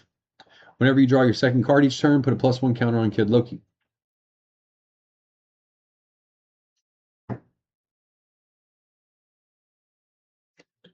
Political Triumph. I played this. It was very nice on Arena. So whenever a creature you control enters, scry 1 playing counter. 4 playing counters is draw a card and a +1 counter on each creature you control. That's very powerful. That one. Oh shit. Claw, Sonic Subjugator. When Claw enters, target player reveals number of cards from their hand equal to 1 plus number of creature cards in your graveyard. Choose one and they discard. So 3 mana, 2/2 that makes them discard a card. Not the worst thing, especially if you have recursion for them to either bounce him or go to the graveyard and come back. Which he's 3 costs. There's a lot of cards that bring 3 mana or less from the graveyard to the battlefield. Oh shit, we got a mythic and a foil rare in this pack. The foil rare, Captain America, Living Legend. Colorless white blue. 3/4 vigilance. And oh yeah, we've seen this one a few times. Whenever creature you control becomes tapped, if it's the first time, they untap. Mythic is for that robot we just saw. Dr. Doom. 4 colorless, 2 black. Legendary creature, human scientist villain. When Dr. Doom enters, create 2 3/3 colorless robot villain artifact creature tokens named Doombot. As long as you control an artifact creature or plan, Dr. Doom has indestructible. At the beginning of your end step, you draw a card and lose 1 life. So he's a 3/3, but overall that gives you 3 3/3s for 6, and you draw a card and lose a life each turn. And he has indestructible while you still got Doombots or a plan out. That's real good. Especially if you have the Ultrons in the deck, where Ultrons are boosting those Doombots and the robots. Got a foil forest. And another one we hadn't seen, we got the 6/5 Leviathan, the hexproof Leviathan that the blue card makes. The other side is food.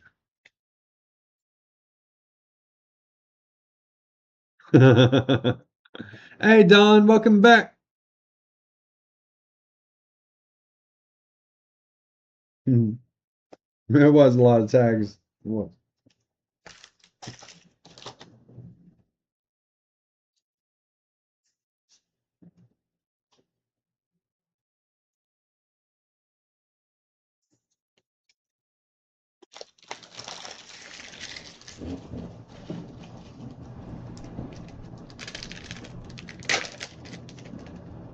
All right, what we got here?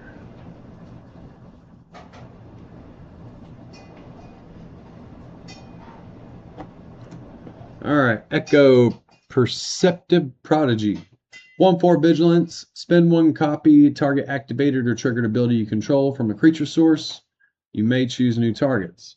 All right, we've seen a lot of cool triggered abilities up through all these cards.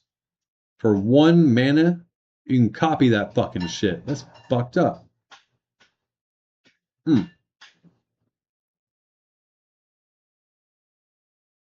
know, like you copy this. right? Whenever you cast a non-creature spell, tap target creature or land. You could copy this. Whenever beast deals combat damage to a player, draw a card. Like you can copy that. That would happen twice. Uh-oh. Oh shit, we got a rare and a mythic in this one. For the rare, we have Baron Helmut Zemo. 3 black. Whenever you cast a black spell from your hand, Baron Helmut Zemo connives. We just say Baron Zemo. Alright. Boast. Exile any number of black cards from your graveyard with 15 or more black mana symbols among their mana cost.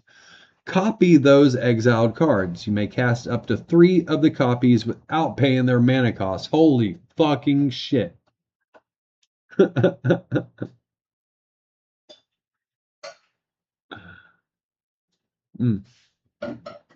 So, like, I mean, well, every time you cast a black spell, he connives, meaning you can keep filling up your graveyard, right? Let's see. Question is, like, how do you exploit this? What would be the cards? What would be the 3 cards that win the game, right? What 3 black cards would win the game if you got to do this? That's what you got to figure out there. You figure out what 3 black cards would win the game if you got to copy those and cast them for free. There you go. Here's the mythic from this pack. We got Captain Marvel, Earth's Protector, 5/4 flash, flying, lifelink. Power up, put a +1 counter and an indestructible counter on Captain Marvel. Fuck yeah. Hell yeah. Now remember, there's 1 card that lets us do power ups twice. And then there was another card that reduced power up cost by 3 if we got them all in the same deck.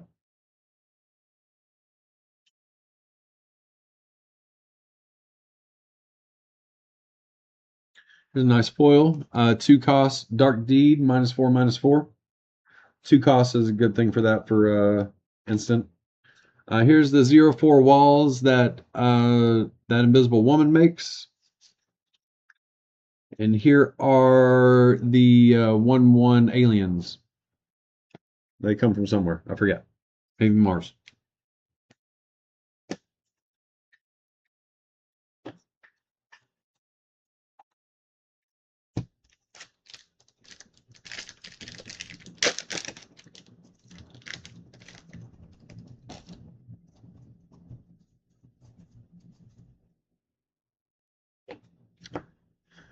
All right, this guy's awesome, Mr. Hyde.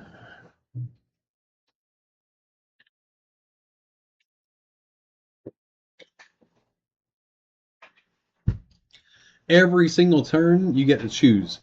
Put a +1 counter on him, or remove a counter from a creature you control and draw a card.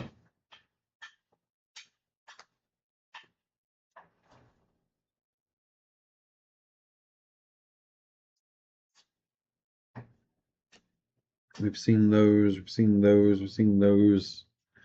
Have not seen this. World Within Worlds. Oh, shit.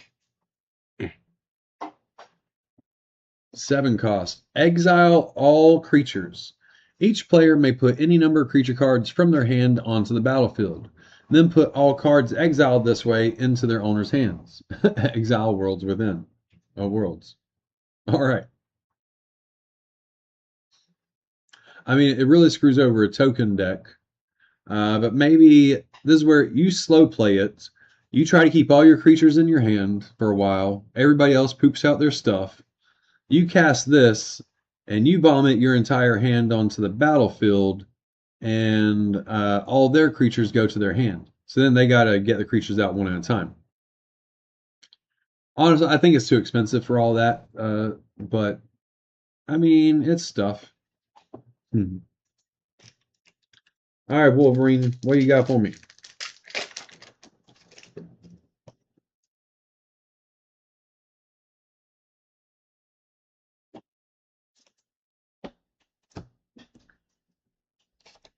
All right, we got Patriot, Shield Wielder. 2 cost, 2/2, spin 2, tap. Another target creature you control gets +2/+0.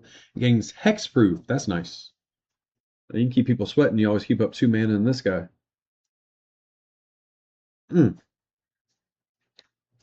Falcon Wings Harness, 2 costs. When it enters, it equips +1/+1 and flying and ward 1. That's a nice spell. I've already had that. Alternate art for Arnhem Zola. He's the one that can make villain creatures.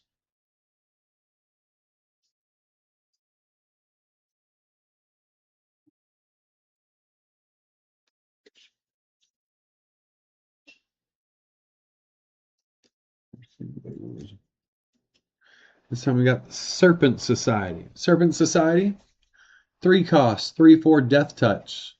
Let's see, Human Snake Villain. So right there, it already goes in my snake deck that I got. Because it has a snake. That deck is green and black. It's a Death Touch deck. He's 3/4 green black Death Touch. Here we go. Ward get if they target him, they get 5 poison counters. A player with 10 or more poison counters loses the game.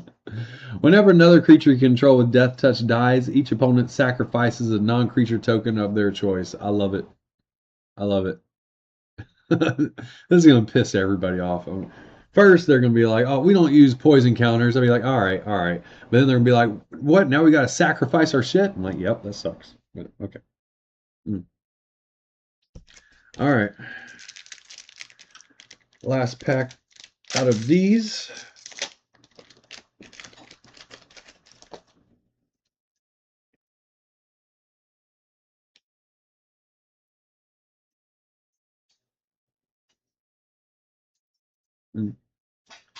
An alternate art for Take Up the Shield. It's just a common card, but 2 cost +1 counter and gets lifelink indestructible till end of turn.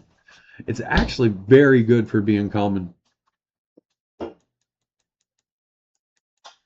For common, I would expect for instant speed, I'd expect that to be 3 costs probably.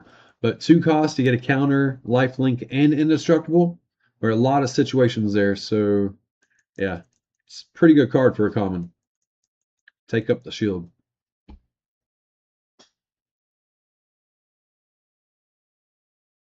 Ooh, I don't think we've seen her. Uncommon. Moonstone, 2/4 flying. Whenever you discard a card, you may exile that card from your graveyard. If you do, until end of turn, or until the end of your next turn, you may play that card. Nice. Beast, Echo, War Machine. We've seen those. Agent Phil Coulson. We got another one. He's a great card. Looks like he's the last rare of the day. But just like that, if you're making a hero deck, 2/2, which I also saw there. We opened it the other day. There's a 5 cost enchantment with flash where heroes get +2/+2. It just gives the like global enchantment +2/+2, and then something else happens on it. But like you get something like that, and something like Phil Coulson, and a lot of synergy for heroes. But overall, I think we saw a lot more synergy for villains, if I'm being honest.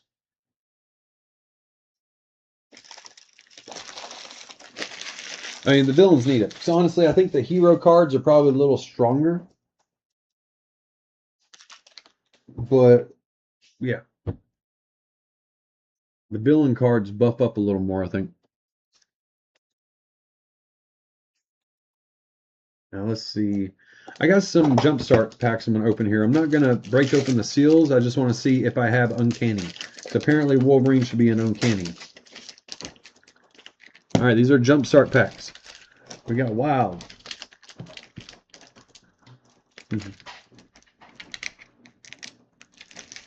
Come on.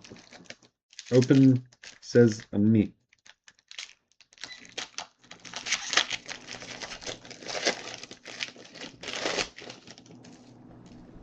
We got Thor. Oh, I doubt Wolverine's in that one.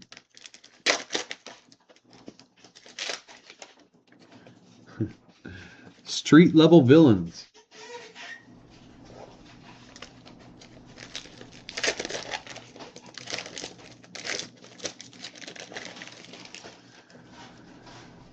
Trained.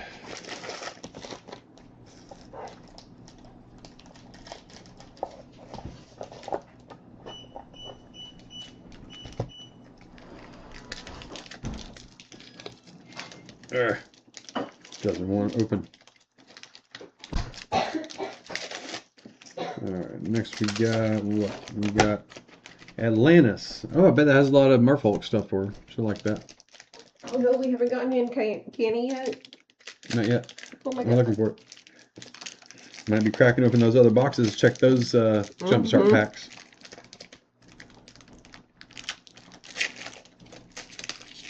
Still on the hunt for my first Wolverine of any type. Another Thor. I feel like you had a Thor too, didn't you? I did.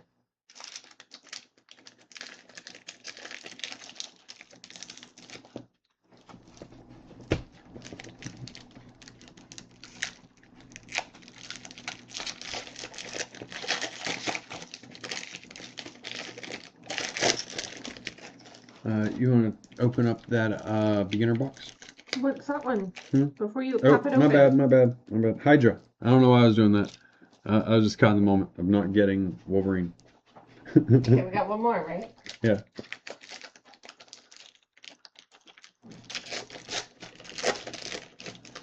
Geniuses.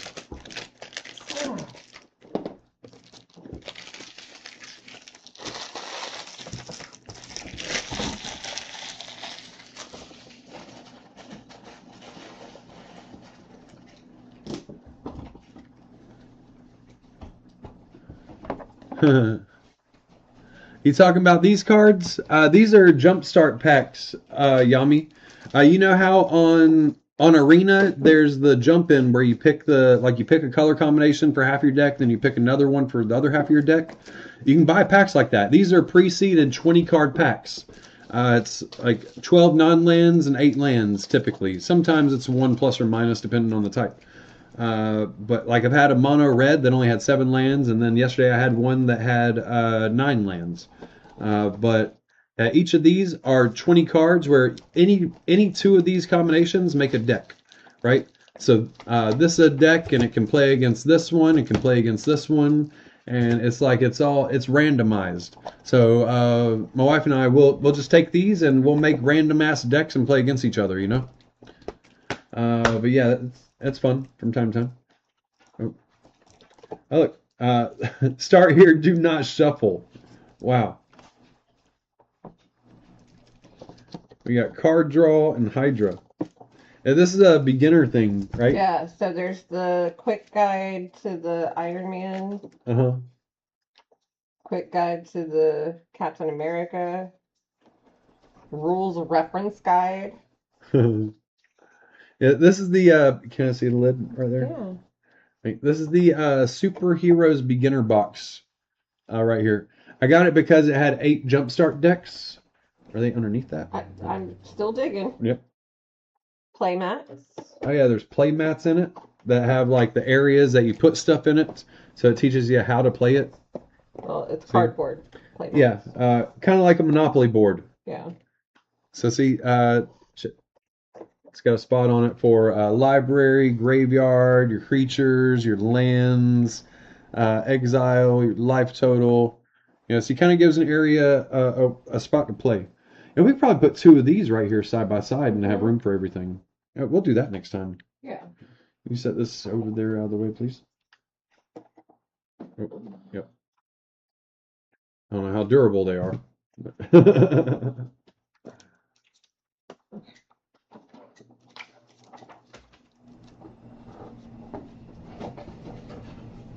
No, I guess they are just in there because there's no packs. Huh. I wonder if it's calling, like it was referring to all that as this. Yeah. That's a missed advertisement. Yeah, it is.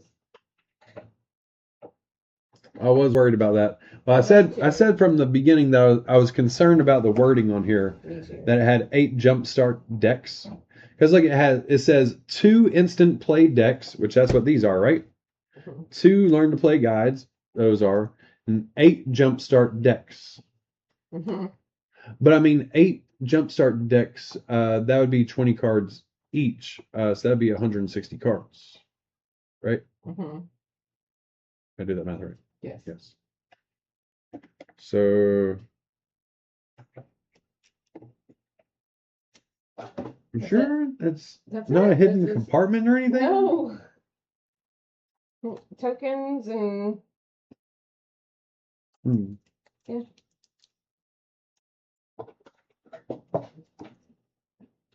Interesting. Yes.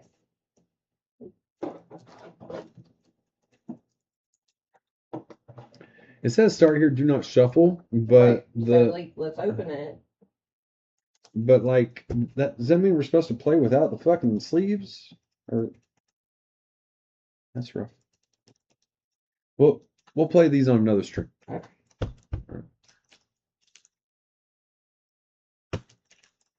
Let's see. We do have a couple more packs to open if we wanted, but what do you think? Chat, did y'all decide what I should do with these? Let me see them again. All right, I got these two collector things that I got today. The person at the store said they didn't know how long supplies last for these, so that's why I went ahead and got them. There's a scene box for heroes and a scene box for villains. Right now, inside this is a like 6 cards that only exist inside this box, and like they can all go together to make one like art background, and it has like other art cards and stuff. It also has 3 booster packs to open inside it. And it's all extremely powerful fucking cards too. If I put them in a commander deck, not gonna lie, that's one reason I got them. But the thing is, I don't know if I'll be able to buy any more of these. And I mean, they're not like plastic sealed. Well, they are. There we go. They got a rip thing. Mm-hmm. I want to open them and buy more, but I wonder if I should wait to try to buy more before I open them. But then I'm always gonna have someone be like, "Man, I wonder if that has my Wolverine in it. Should I open it?" I'm like, you're gonna open these boxes. Yeah. You're gonna open these boxes. You know, I think I will save it to the next IRL stream. Next IRL stream, we will play some cards. This one's been a little over 3 hours so far. I think we're about good for right now. Take a little break, eat, watch a show. Later, either going to be back with playing Magic or playing a video game. Yeah, it's only 4:40. Yeah, give me a little bit, eat, watch a show or two. I think we got 1 or 2 episodes left on our season or finale for Gen V. Mm-hmm. Yeah, we're in the 2nd season of Gen V, which is the seasons of Gen V 1 and 2 runs parallel to the last 2 seasons of The Boys. So yeah, it's pretty cool. We've already seen The Boys, but you know, there's certain things that happen that shows it's happening exact same times in the same world. So yeah, we got the last like 2 episodes of that to watch. And then when we pick our next show, I think it's going to be the newest season of Vox Machina. We had watched all those, but now a new season's out. It started coming out about a month ago, but we waited until all the season was out. It's now out. So yeah, that's probably our next shows we're watching on the horizon. Yeah, when I'm not playing games, we're either messing with some Magic cards or watching some shows. Or I've also started studying a little bit of a campaign for Dungeons and Dragons because I'm going to be the DM for a campaign. I'll talk about the friend group that would play Commander. We also play some D&D, and I'm going to DM the next campaign, which means Dungeon Master. Pretty much, I got to do a lot of research and know all the details about the world that they play in, so that way they can just exist and like play in the world, and I try my best to kill them. But shh, don't tell. Anyways, thanks again, everybody. I'll see y'all next time. Y'all have a good night. If this is your first time out there, hit that like and subscribe. We have Dabzgaming on YouTube, Blitz Gaming on Twitch, and there's a link to the Discord in the descriptions.